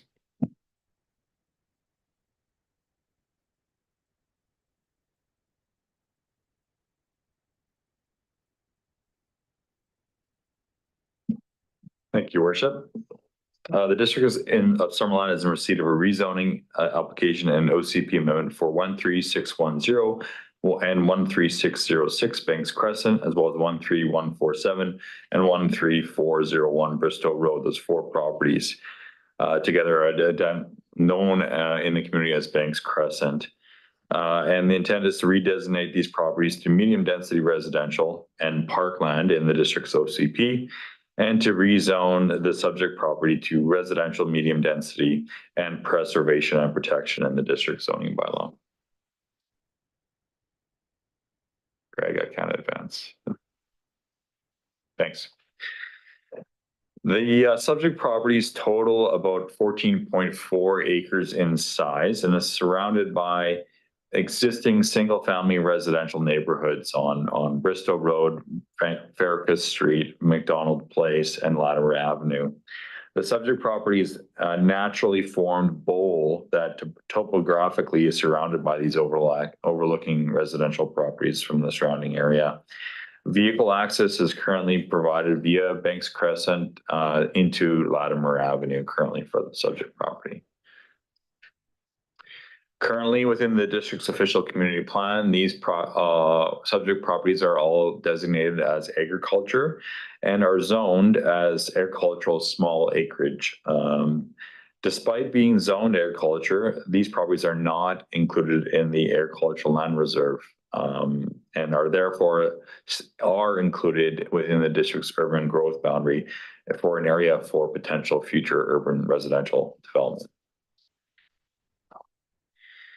The submitted proposal from the applicant is to redesignate and rezone a portion of the combined properties to medium density residential, the northern part of the subject properties identified here, to facilitate a townhouse development and also to redesignate the south area of the property to parkland and also rezone it to preservation and protection zone due to the environmental sensitive values for that south area of the subject property, which I'll get into as a next step. The proposed conceptual plan includes a total of 18 townhouse buildings of 4 units, 6 townhouse buildings of 3 units, 1 duplex building, and for a total of 92 residential units. This is conceptual at this stage, and before building permits could be issued, the developer would be required to go through a multifamily residential development permit, which will further refine the site plan for the site and the number of units, as well as also looking at landscaping and amenity areas and the design, the architectural design of the units, which will be brought forward to council at a later stage prior to construction starting. Each of the proposed units right now are proposed to be 3 stories in height with either 3 or 4 bedrooms for a total of 1,700 to 1,800 square feet of living space, excluding the garage spaces, which would be coming off the ground floor level via the internal shared strata roadway system. The common amenity areas, as mentioned, have not been developed yet at this stage for the rezoning application, but will be developed as part of a future development permit process.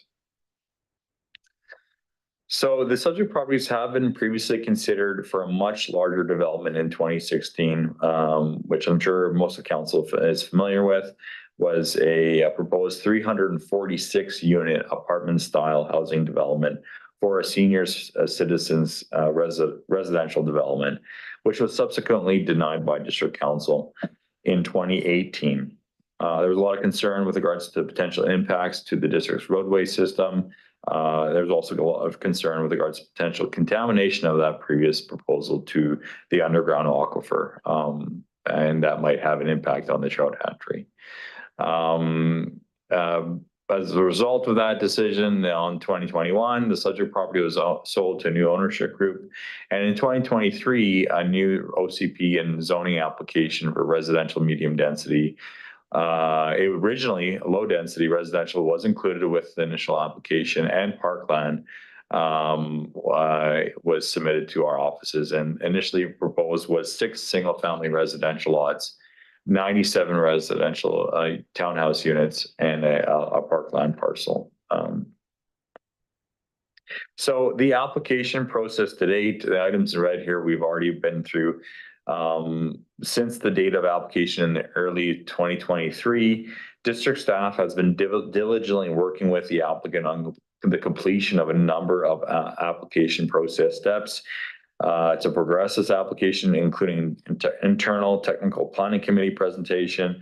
A number of requests for more information, additional studies were requested as part of this application because of the complexity of the subject properties. A developer information meeting was held in March, which was well attended by the community. And then following that developer information meeting, an advisory planning commission meeting was held in April, and I'll get into the details of what happened in those meetings. So I mentioned following a detailed internal and external review from external agencies of the initial application, the district staff required a number of additional information and studies to proceed with the application, including a traffic impact assessment, a new hydrogeological investigation, a geotechnical analysis of the single family lots that were to be created at the time. I'll get into what happened since that time. And then detailed plans on the proposed community amenity contributions, which there are a few here that are largely related to the sidewalk and pedestrian connectivity. Again, I'll get into that. We also requested at the time that the applicant start in a direct consultation with Penticton Indian Band, which has been early and ongoing with PIB. And from that discussion as well was the requirement to complete a preliminary field reconnaissance report and our archaeological review study for the subject property, which was completed and provided to district staff. And some of the findings we are talking about as part of this presentation. But a summary of these outcomes are, and these additional studies are provided in council's package in attachment number 12. That says 14 on the slide, it's actually number 12 in council's package. So the amendment request for the OCP is to redesignate the townhouse area to medium density residential. To facilitate that 92 unit townhousing development.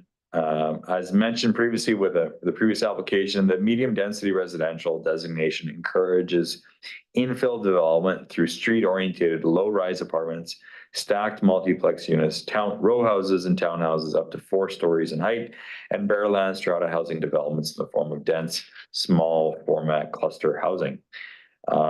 This land use supports flexibility for an additional residential density in and around the downtown core and acts as a buffer from low density residential areas to high density residential areas. So you can see that there are a number of policies here that identify the need for a little bit more ingrained focus of new development within the medium density area. And that for that reason, a multifamily development permit is required for any development within this designated area. The requested residential medium density zone that's proposed, the purpose here of that zone is to accommodate the development of apartments, townhousing, and duplexes near existing or proposed low density residential developments, which in this case it would apply, that have lands that have access to full urban services, which would also apply to the subject property.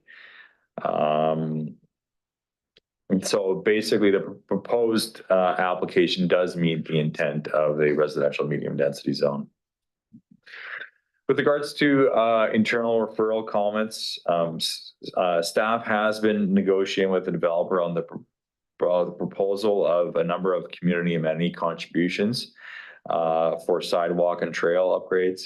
And the intent from staff's perspective is to try to create a new pedestrian connection from Highway 97 down to Lower Town that's off of Sully Road, recognizing that Sully Road is an unsafe situation right now for pedestrian connectivity in our community. There are other internal comments here included that there's going to be further development permits in the future for this development. I mentioned the multifamily development permit. Environmentally sensitive development permit is also going to be required, as well as a high hazard development permit for the geotechnical aspects of the project. I mentioned we requested additional information from the applicant from the internal comment, which has been provided by the applicant. And the property is located out the 10-minute outside of the fire department's 10-minute response zone area. So most likely these units will have to be sprinklered in accordance to with our bylaws. From external referral agencies, BC Transit did provide us correspondence that was supportive of the proposed development application. However, recommending that there be additional upgrades to sidewalks and pedestrian connectivity within Bristow Road, Biggs Crescent, and Latimer Avenue. Freshwater Fisheries Society of BC was also directly engaged with this application.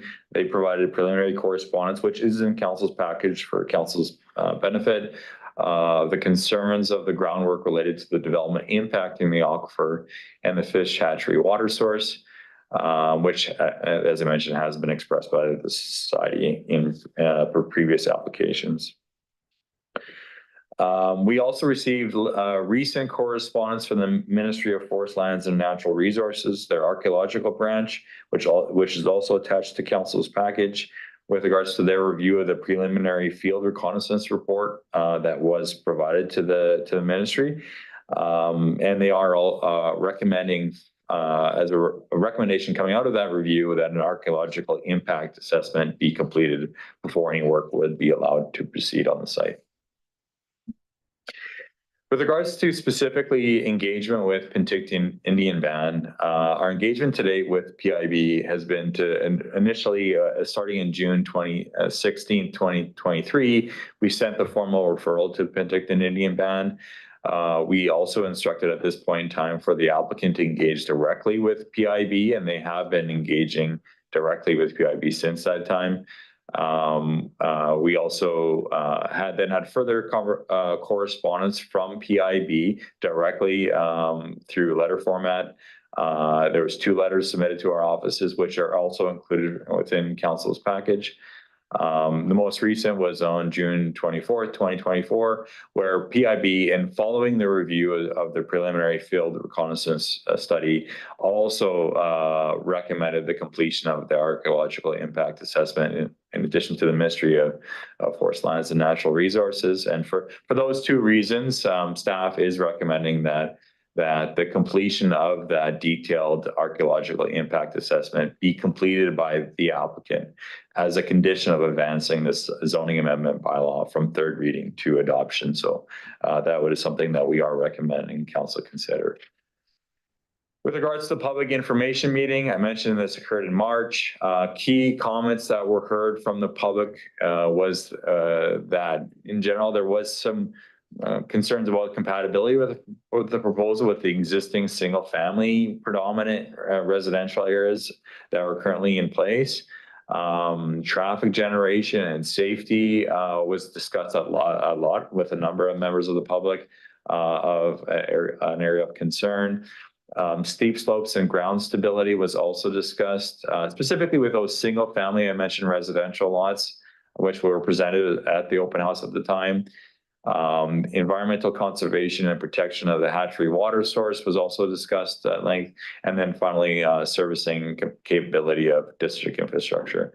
So following the public information meeting where the developers were in attendance as well, they did modify their proposal on their own accord to remove those single family residential lots and also enhance the proposed active transportation improvements that are proposed as part of the community and contribution as part of this rezoning application, which I'll get into coming out of that discussion with the community. Advisory Planning Commission was met on April 26th with regards to this application. In summary, some of their comments were that they are in favor of the reduced density compared to the previous proposal and recognizing that this proposed density is in alignment with the surrounding development from the APC's perspective because of now Bill 44 and the implications of Bill 44, allowing up to 4 units per parcel and also townhousing up to 3 stories in height. And so the APC recognized that this type of format of housing and medium density could be consistent in the future for a lot of the residential areas that surround the site. There was a desire for enhanced connectivity from the APC from Lower Town to downtown, which was also identified by staff. Concerns of the fish hatchery water supply protection being met for this site. And then also concerns of the potential impact to archaeological sites on the property. And so as you can see this through their resolution, they did recommend supporting the rezoning moving forward, but there was 2 other recommendations to council to require the developer to construct a pathway from the lower portion of the development to Lakeshore Drive, and that an independent archaeological inspection of the entire lot be carried out before construction begins. Again, carrying forward the recommendation from both PIB and the Ministry of Forest Lands and Natural Resources. Within council's package, there was the completion of a traffic impact assessment. In general, the inclusion of 92 residential units shouldn't have a large impact on the existing traffic pattern for the community in terms of the number of traffic counts being generated from the site. Primarily what the traffic impact and access study actually provided a lot of recommendations to us at the staff level with regards to access. There's a new proposed access that was accommodated with their site concept following this traffic impact assessment that's proposed to come direct from Latimer Avenue instead of via Banks Crescent. And then as well, on top of that, there was a lot of recommendations with regards to pedestrian connectivity as well from the traffic impact assessment, which is proposed to be met by the applicant here. So the applicant is proposing to provide, again, over and above the minimum requirements for a typical rezoning for this area, a community amenity contribution in the form of funds to construct a sidewalk multi-use trail that will connect from Sully Road to McDonald Place, and then all the way down back into Sully Road and getting into Lower Town area. There's well additional sidewalks proposed to be constructed along Sully Road to connect that pathway connection into the Highway 97 corridor from the project site. A commitment to repaving Latimer Avenue to Sully Road to enhance the access to get into the Lower Bowl area. As well as intersection treatment for Latimer and Sully. That was as well discussed at length at the public information meeting of the need to make improvements at that intersection specifically. And then finally, there is a proposal to also include a new crosswalk on the lower part of Sully Road to connect that pedestrian connection into an existing sidewalk that's happening currently on Solly Road. So this image here kind of illustrates all of the proposed offsite amenity contributions that the developer is proposing. There's a detailed plan on this McDonald Place pathway connection, which is a stair design because of the grades. It's significant. Going from the top of McDonald Place down to McDonald Street, which would be a new pedestrian connection that's off of, I guess mentioned, Solly Road. So in terms of discussion, then I'll turn over to questions from council. Staff recognizes that the site is very complex, and the applicant has done their due diligence over the past year and a half with professional reviews and collaborating with district staff and external agencies to understand and address all the issues of the subject property. The additional information that's been requested by staff has been provided, with only the need to complete an archaeological impact assessment as an outstanding item. Staff also recognizes that the proposed density would not be dissimilar to the density now allowed for the existing surrounding residential area because of the recent changes to the district's bylaws for Bill 44. And townhousing is now permitted within those single family residential neighborhoods, up to 4 units per lot. And that's conducive to this type of development where they're going to be roughly buildings of 4 units of townhouse units within a strata format. The concerns of the traffic impact assessment largely dealt with the need for enhanced pedestrian connections and improvements to the vehicle access, as I mentioned. All of these recommendations have been addressed by the applicant through offsite improvements over and above the district's minimum requirements. We still are going to be completing further geotechnical analysis and environmental assessments with those development permits, as mentioned, that will inform the site planning as it moves forward within those development permit reviews. However, I do want to mention that a sizable portion of the site is proposed to be protected as preservation, and that is identified within the submitted environmentally impact assessment as the high environmentally sensitive areas of the subject property that should be protected for the future. The preliminary archaeological review identified one site that has been subsequently registered with the province, and 5 additional areas of potential concern of archaeological value. So we at the staff level recommend that this be further evaluated with the archaeological impact assessment prior to adoption of the zoning. In summary, it's district staff's opinion that this proposal does align with the broader objectives of the district's official community plan, specifically with regards to housing and encouraging a diversity of housing within our community, and also encouraging housing within an infill situation, which this property is an infill type development within the district's urban growth boundary. And it's for that reason, we are recommending that council move forward with first and second reading. And also, we are, due to the interest from the public, we are also recommending that we have an off-site public hearing on September 12th at the Arena Banquet Room to hear comments from the public. Thank you. Okay. Thank you.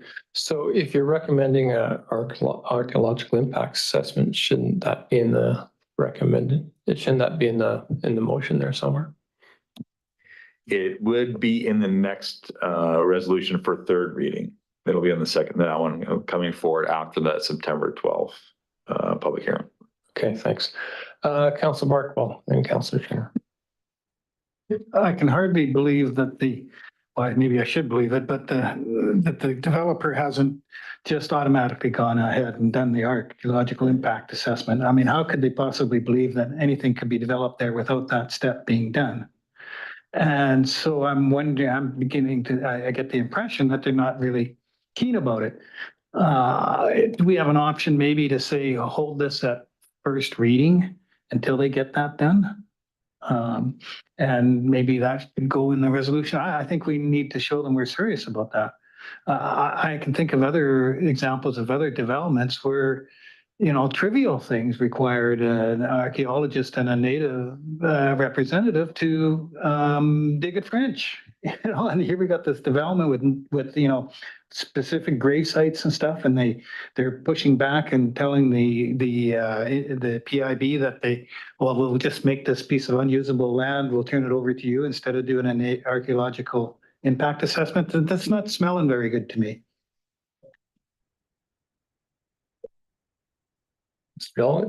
Yeah, just to answer Council Barkle's question through your worship. Yes, council can consider providing first reading and holding it at that first reading until that archaeological impact assessment is complete. I do want to say though, in terms of timing, this preliminary field reconnaissance report was the last information requirement that staff put on the applicant. So that's the reason why it's being brought forward to council today. Like a lot of the information on the archaeological side is fairly new. Like it's been coming from this preliminary field review. We have a correspondence again within council's package from the ministry. The new site was registered with the province. To the applicant's credit, like they are doing their due diligence and they're taking the right steps. They just haven't moved forward yet to that more fine-tuned grain step of the archaeological impact assessment, which is to follow this preliminary field review report, which happened first. That makes sense. I would guess is that they don't want to go to the expense of doing it if we're going to turn it down for some other reason, or the public's against it for some other reason. So that's probably their thinking, right? Councillor Turner. The letter from the Penticton Indian Band is pretty strongly worded. Like there's a couple paragraphs in there that are kind of concerning. So I support what Councillor Barkwell is saying. You know, we're trying to build a relationship with the Penticton Indian Band, and they've identified some, that they're pretty concerned about this property. So I think that we need to listen to that for sure. The other thing is the trout hatchery. I did see some of their correspondence. They have the same concerns as before.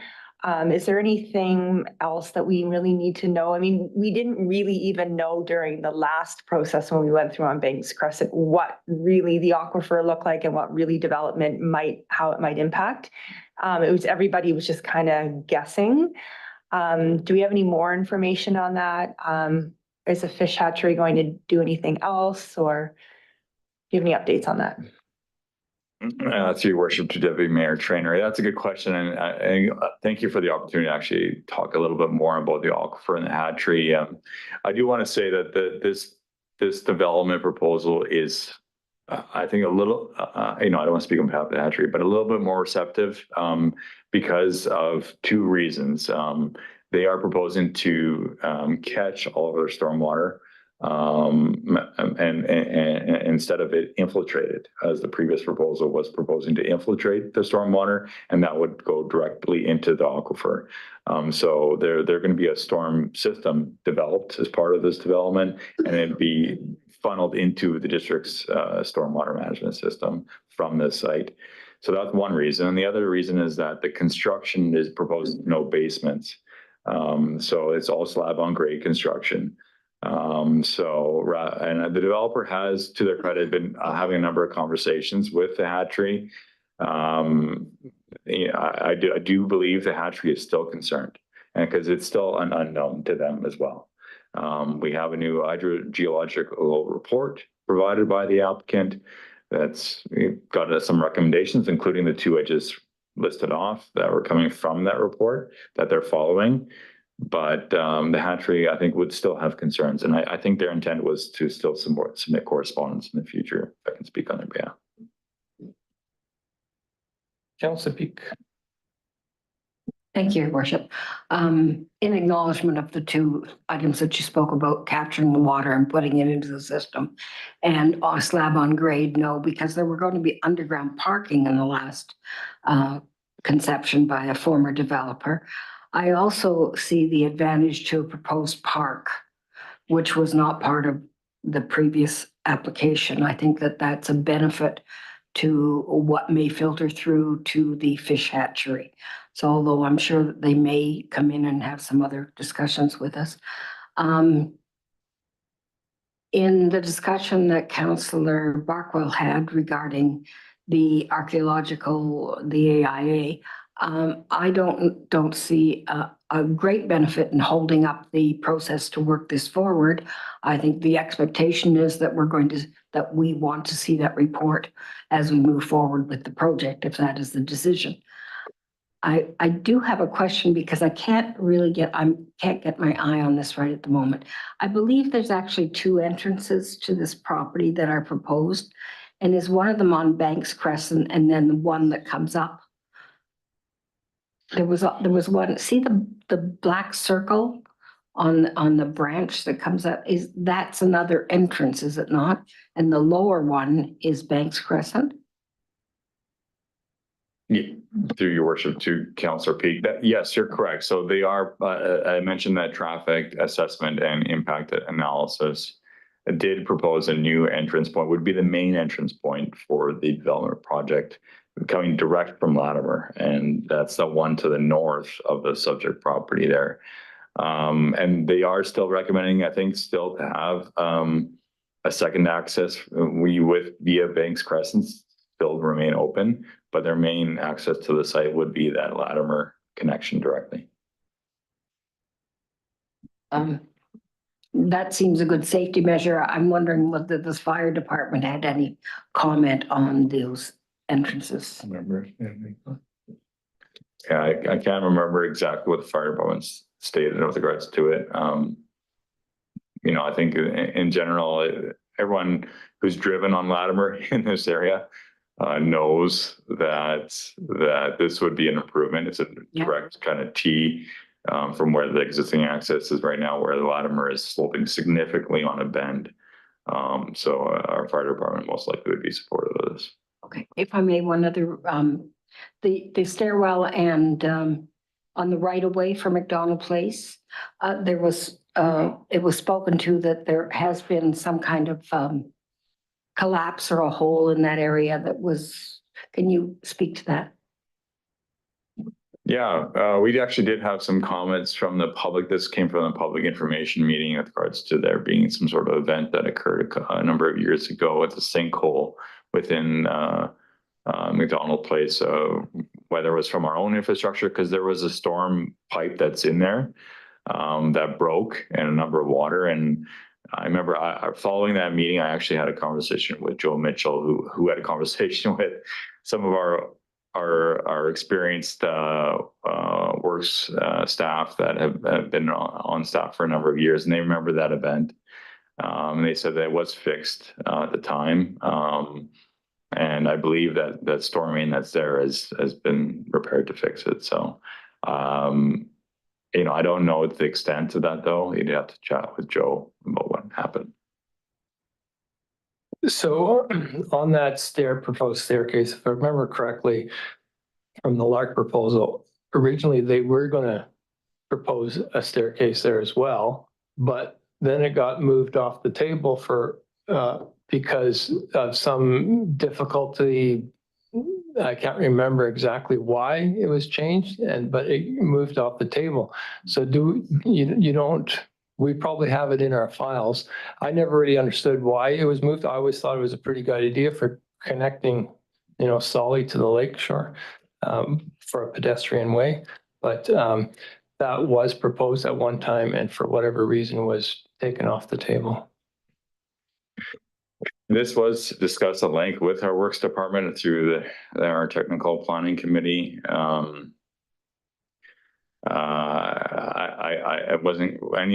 red flags were identified at the time. I think a lot of people actually saw it as a benefit as well for the area. But we can do a little bit more digging into what happened there with the Banks Crescent.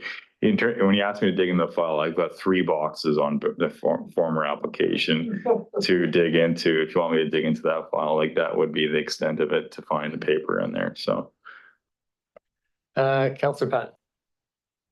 Thank you, Worship. I have a couple questions. If this was to proceed under the zoning that's being requested, why would there be a development permit that would be required? If you worship, Councillor Patton, for all our medium density residential designated areas, which this would be medium density, we require a multifamily development permit. for that development permit, we're looking at different things than land use. Like the land use would be the subject of this rezoning. We'd be looking at the site planning, landscaping. We take landscaping security with part of that development permit. We'd be looking at the forming character of the buildings, because right now it's just like white images on a screen. Stormwater, parking, the kind of stream and like internal lighting for the development property, garbage receptacle locations, parkland amenities for the common areas for the strata development. So more fine-grained site planning and development plans that are going to be required for that DP stage.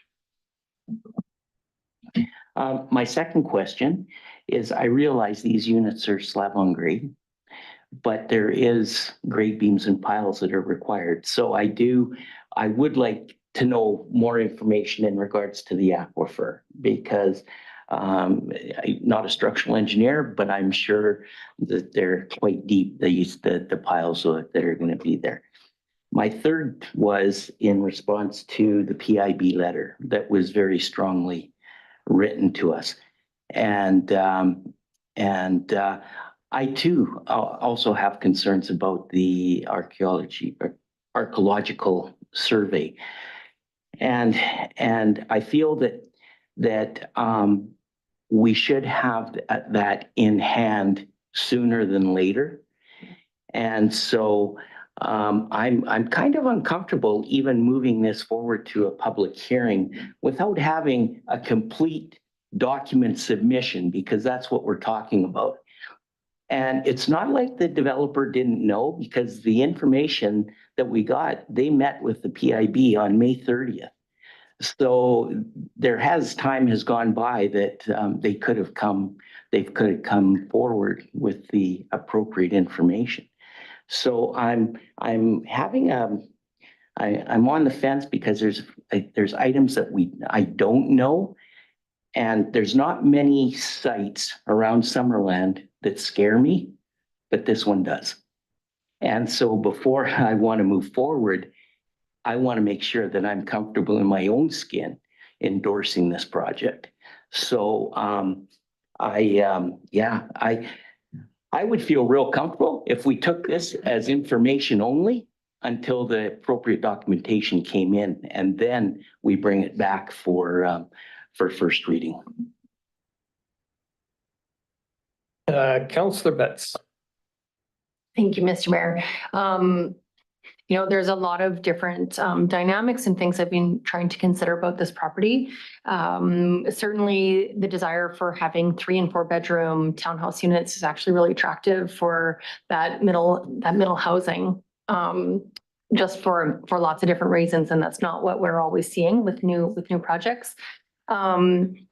I feel similarly about waiting for a full picture on an archaeological response, because we're going to get questions about it at the public hearing. So I just like to respect staff time. We would almost have to have another public hearing once we have that document, if it moves forward, to then address all the other issues that people are going to be talking about. Because I think that will become a primary driver if we just don't have that answer. So to respect staff time and everybody else involved, I personally think that it should wait until we have that full picture. But I did have a question actually about the preservation and protection zone that's proposed as compared to park. So my understanding in reading the different documents and the site concept is that they're proposing using a lot of the ESA 1 and ESA 2 areas of the land and making it preservation and protection zone. But my understanding is that that is different from park, and that there's maybe an alternate understanding of, reducing the joint amenity space, which is supposed to account for 5% of the project space, that they're saying that there's going to be all this parkland, but it actually seems like it's going to be preservation and protection zone. So to me, that's not actually usable space for the people who are going to be living there. So can you kind of dig into that for me, please? Through your worship to Councilor Betts. Yes, you're correct. Initially, when this application was submitted to staff, it was proposed to be a parkland zoning, and staff did push back with the applicant saying like, no, like the intent here is to preserve these areas, not to have a park area on that south area of the property, just because of the slopes in the area are not conducive to an active park. And then also because it's highly environmentally sensitive lands is from their environmental impact assessment.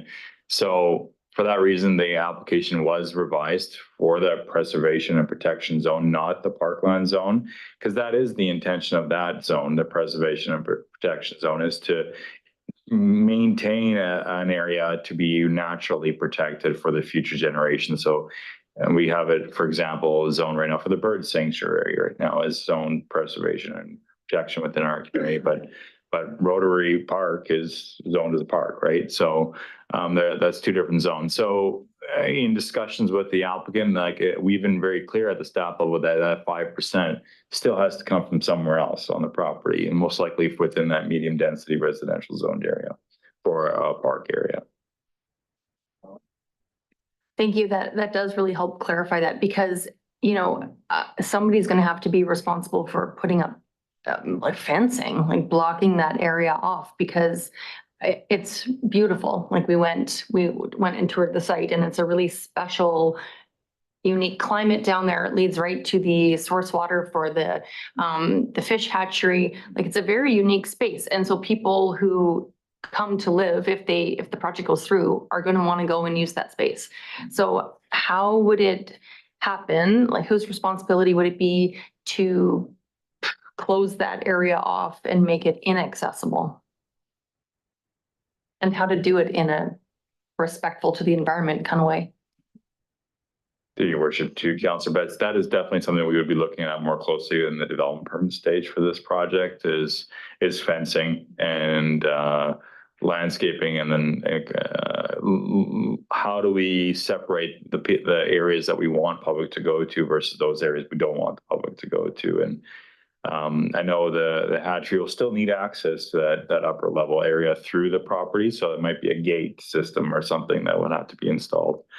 So that would be something that we'd have to explore at the next stage. But it can't be entirely closed off because it's also a wildlife corridor. So I just have a couple questions, if I may. So there's a big power lines that run right across the middle of that property, and the Lark proposal was to bury them. I presume these guys are going to bury them.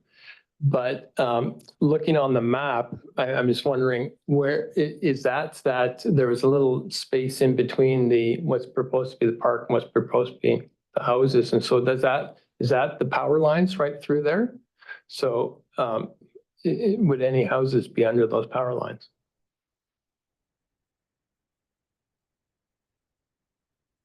Green line, I presume that's where, is that where the power line goes, or you could, I don't know.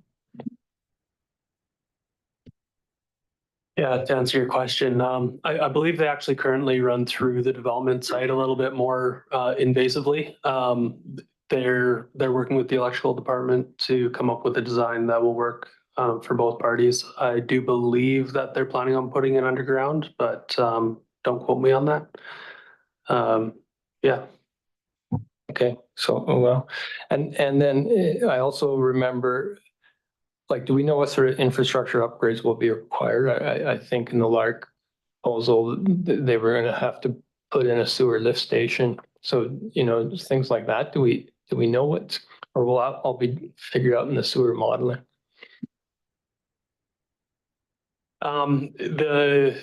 Most of it will be figured out in the sewer modeling and the water modeling. Water modeling, it all depends on things that will be determined in the development permit stage once they have a better idea of what they're actually building as opposed to these white boxes. They'll have a good idea of what the fire flows required will be, and that's a dictator in the water modeling to dictate what upgrades need to be done, if any. And then similarly for the sewer, they don't need as much information, but once they go through with the sewer modeling, it'll tell us whether any other upgrades offsite need to be considered. But as far as like a sewer lift station or anything, that would be private infrastructure on site for the strata to maintain. Everything that exists through Latimer and down towards Lake Shore operates fine as it is. And on the archaeological impact assessment, don't we really need to have it before the public hearing? Because we don't know what's going to be in that. And then it would be new information after the public hearing. So shouldn't we make that condition that it's be done before the public hearing?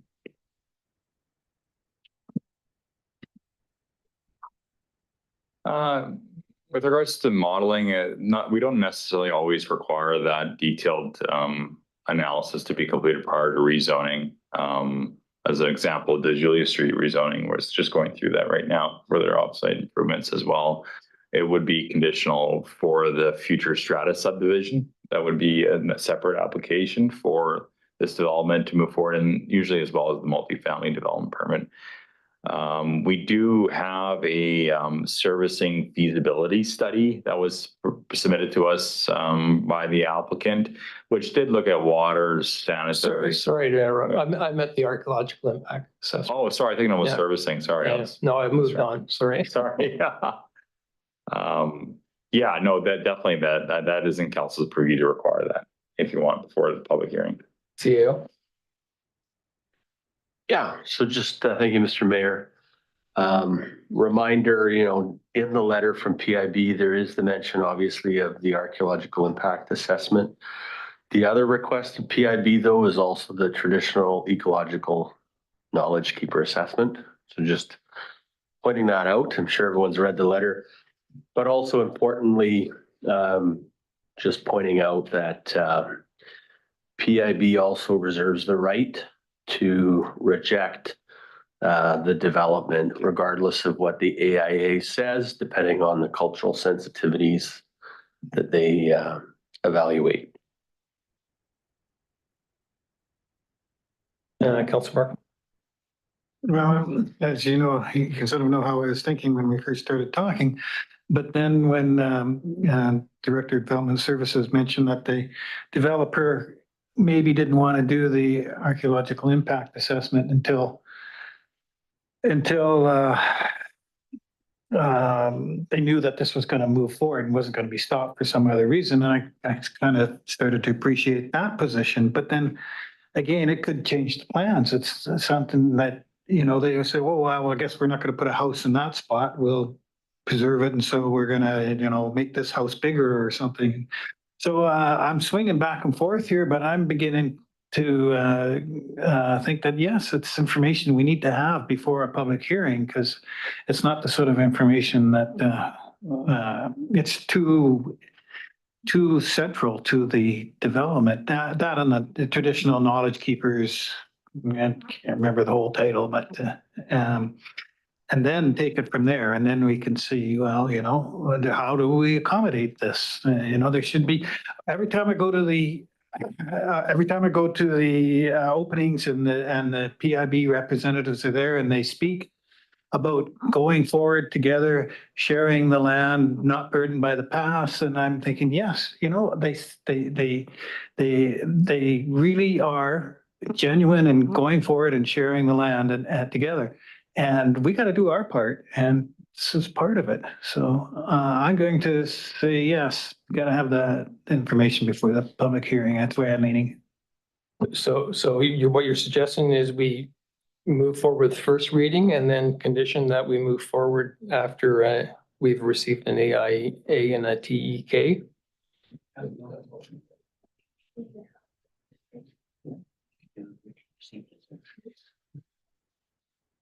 We can move nothing, but then that doesn't really give you want to give everybody encouragement, right? That's my perspective. Councilor Jenner. Oh, okay. Yeah, I think it's really important that we do this. I've seen a lot of letters from the Penticton Indian Band, and this is certainly one of the strongest worded ones I've seen. And like I said, given that we're trying to build a relationship with them, I think that we need to see this report soon. Councillor Patton? Thank you, Worship. I was not on council when this proposal came the last time, but being a citizen, I remember how long and drawn out it was. And I truly don't want to put anybody through that again. That's why I would like all the information so that I can make that informed decision and not have second thoughts in my head of, oh, we should have done this or we should have done this. So I too agree that I would like to hold off until more information has come forward. I like to say right out of the outset, it's no comparison to the last time. It was the last one.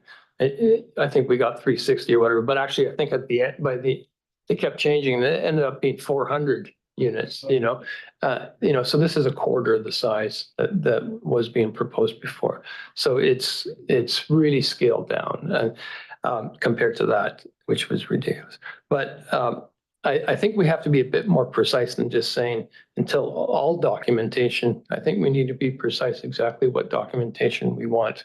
Because does all documentation mean the water and sewer modeling, for example? Like what exactly is that we want to, documentations we want? Mr. Dillon? If I can offer a suggestion on council, based on CEO stats, comments with regards to also the traditional ecological and knowledge keepers assessment, tech assessment for short, that would be an additional one. So that one, the archaeological impact assessment, those are the two ones that have been identified by Penticton Indian Band. The other items for information will be coming forward as part of the development proposal. Again, there'll be further development permits required for the project. But again, that's council's call if they want to add anything else to it. Councilor Melton? Thank you, Mr. Mayor. Through to our Director of Development Services. So brought up by Councilor Patton, like if there's pylons, concrete pylons and stuff like that put in the ground, do we not need to know about the geotechnical? We're going to be asked those questions at a public hearing. Do we have the geotechnical studies? And my answer is we get them later. Well, to a point. To your worship, to Councilor Patton, no, not Councilor Van Alphen, sorry. No, there has been a study provided for geotechnical that is included in council's package for attachment number 4 for the subject property. So that has been evaluated as well by staff. Councilor Peak? So would it be more precise not to say all documentation, but to held in such time until we receive the archaeological impact assessment and the TET, which is the traditional ecological, be received, but not all documentation? Yeah, just not all documentation, just until such a time an archaeological assessment and blah, blah, blah. And TET. Beavers. CEO? Thank you, Mr. Mayor. At the end of the day, this is all heading towards a decision on the land use, right? So I think whatever documentation council feels would be necessary for that specific decision, the land use, much more debate can come later in the processes. Okay, Councilor Betts? Thanks. Thank you, Mr. Mayor. Just a question for clarification for my own understanding. So in terms of looking at the land use, that decision is impacted by this broader understanding of how much the land is going to be disturbed for installing the sewer connections and kind of the underground servicing, which impacts the Shaughnessy Springs. So it is a part of the general land use discussion. And I feel like it's an important part of our having the full picture and trying to make the best possible decision on a really complex property. So I just know Councillor Patton had mentioned that previously, and I understand that these are different things, but it's just such a big complex property that you kind of want to have as many different pieces of information as is possible.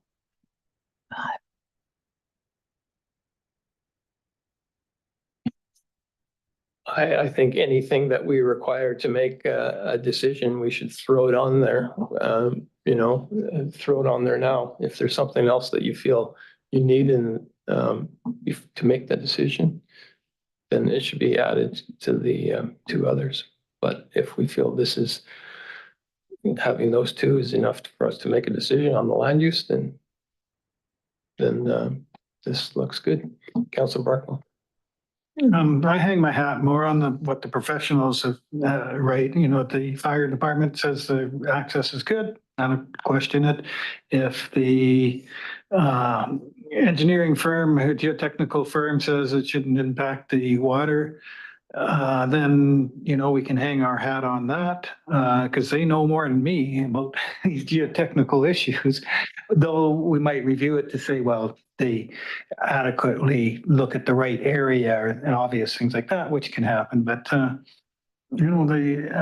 can't think of anything else that we need, but personally. Councilor Chair. Yeah, the water report basically says what the one said in 2018 and 2017.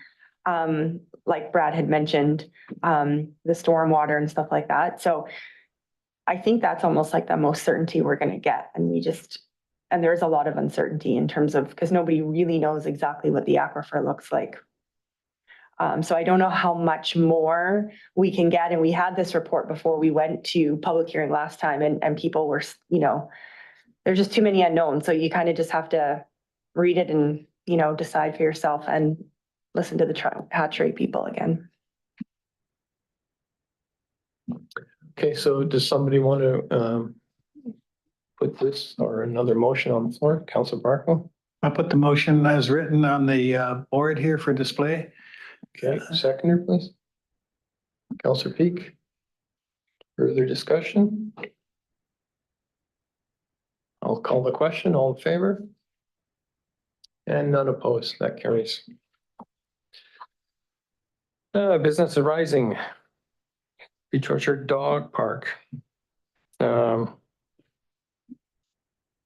Whose deal is with this? Corporate officer, please. Thank you, Mayor Holmes. So this was a decision made by council at the July 23rd, 2024 Committee of the Whole meeting. As I've noted previously, that Committee of the Whole meetings occur when council in its entirety sit as a committee to consider items in more detail and report its findings and recommendations to the governing body, which is council. So as such, this resolution has been forwarded to council for final approval and consideration and approval. Okay, so that's the motion. Somebody want to bring it forward? Councilor Barkle? Question? Okay, so we've been discussing alternatives. Should I make another motion after we approve this one for further consideration on the design? Or should we reject this one and do a new one or alter this one? I think a second motion would be simplest. Through the chair to Councilor Barkle, without knowing what you're going to recommend, I would probably say we can accept this one and do a new motion, or we can amend this one so you can have it as written, and at the bottom, we could just do another and further that. Whatever council sees fit, but without knowing what you're going to recommend. With having a general idea what he's going to recommend, I would suggest, yeah, either way, either put another and further to this, or pass this and just bring another motion. Barkle. I'll move the motion as written and add to the motion as it came from the committee of the whole to say that, and further that the staff come to the district with plans and costing to move the dog park that enters the water on the south end of the Peach Orchard Beach to be contiguous with the north. I'm going way too fast, aren't I? I'll give you the idea and you can figure it out. To be contiguous with the north dog park area and then relocate the path around to the dog park. So. Someone wants to second that? Councillor Van Alphen? Just for future, what I'd recommend is that you write it out and send it to the corporate officer in advance so she doesn't have to struggle and we don't have. Yeah, so we'll discussion. Yeah, Councillor Betts. Thank you. Can I just ask, does the bottom point of moving the current off-leash dog park with beach access adjacent or east to the permanent off-leash dog park, does that not change? Or does it not capture? No, it's already in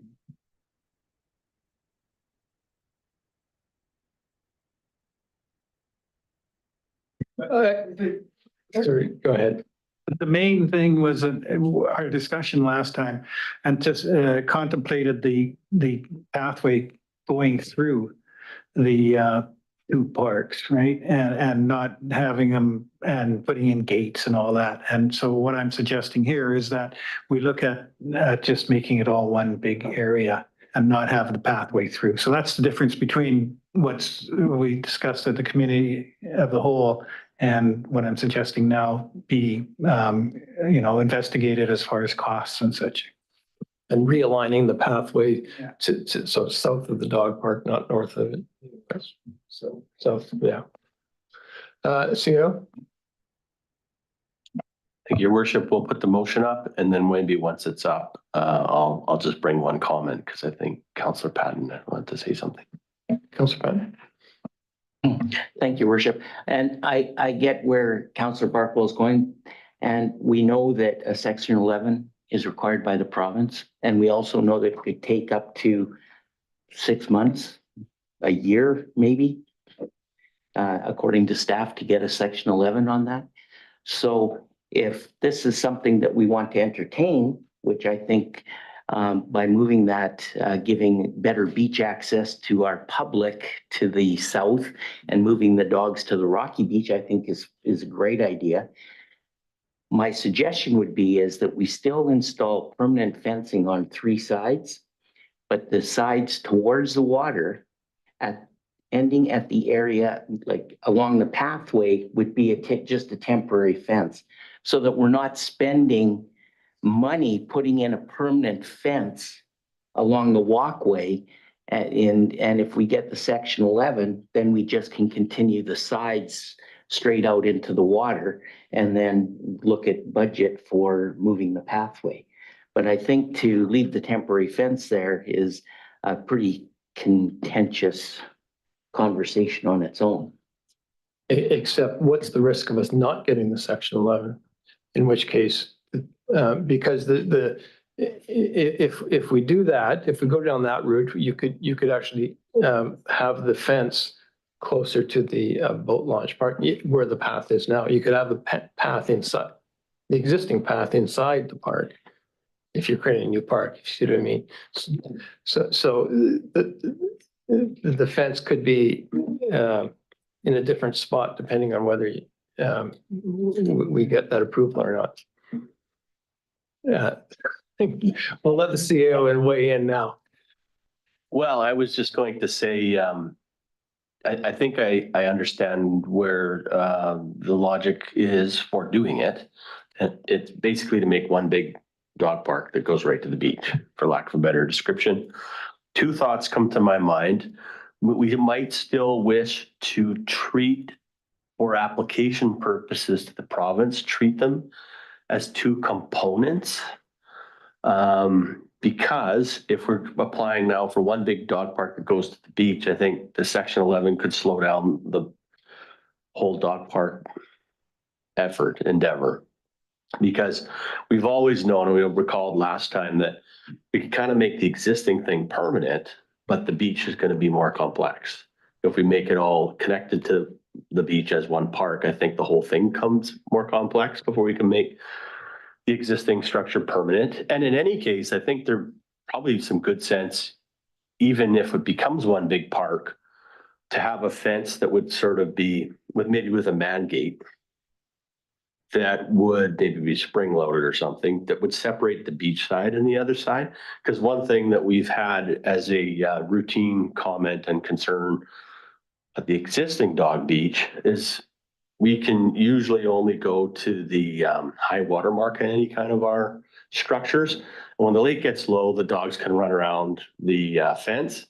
And I think there'll be owners that either A, don't want their dog in the water, or B, are concerned when the water's low that they'll go around the fence. So I think still kind of treating them, even if it becomes one big park, that park being sort of separated by a fence with a man gate and two components, if we were to bring back some options. And then, of course, the pathway being moved around that and the costing associated with that.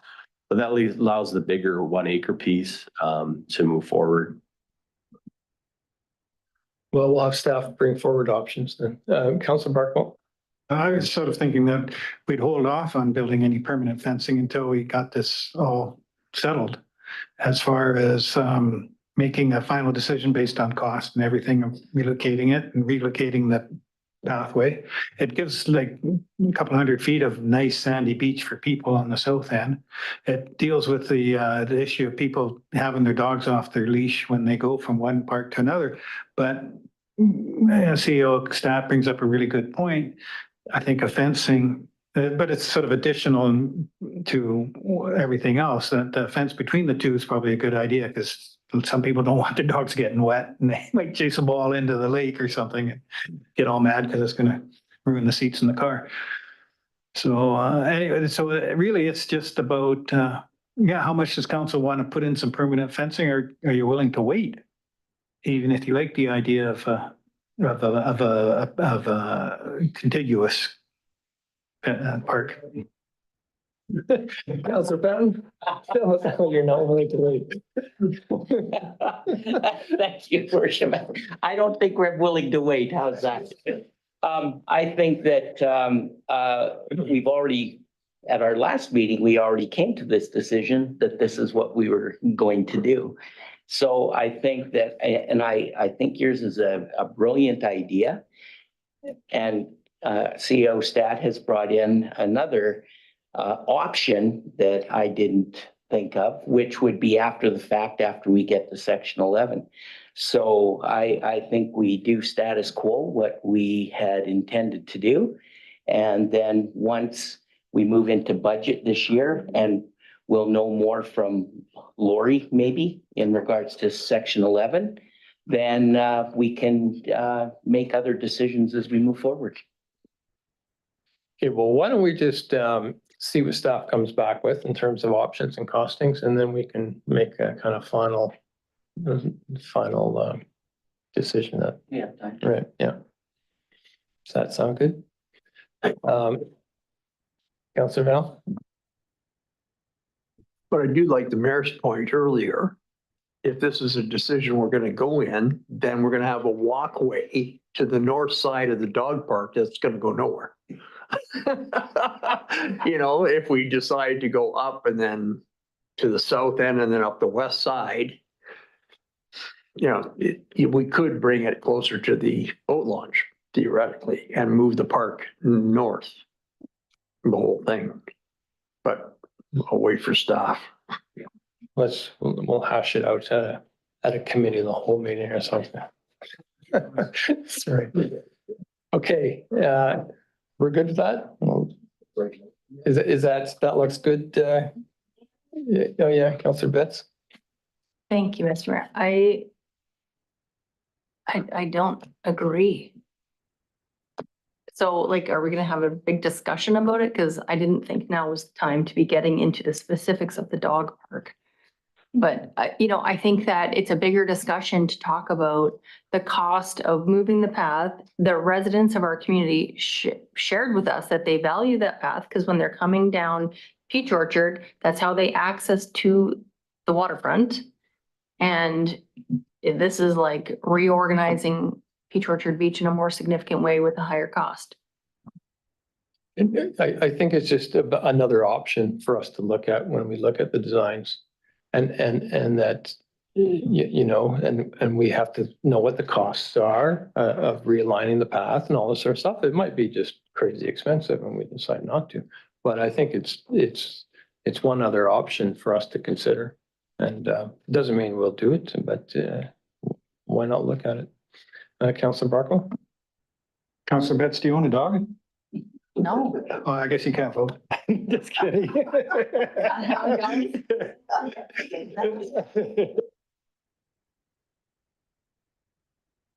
Okay, anything else?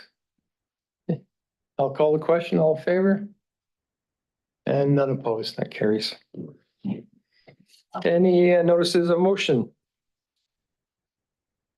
No? Councillor reports? Councillors have anything to report? No? Okay, motion to adjourn, please.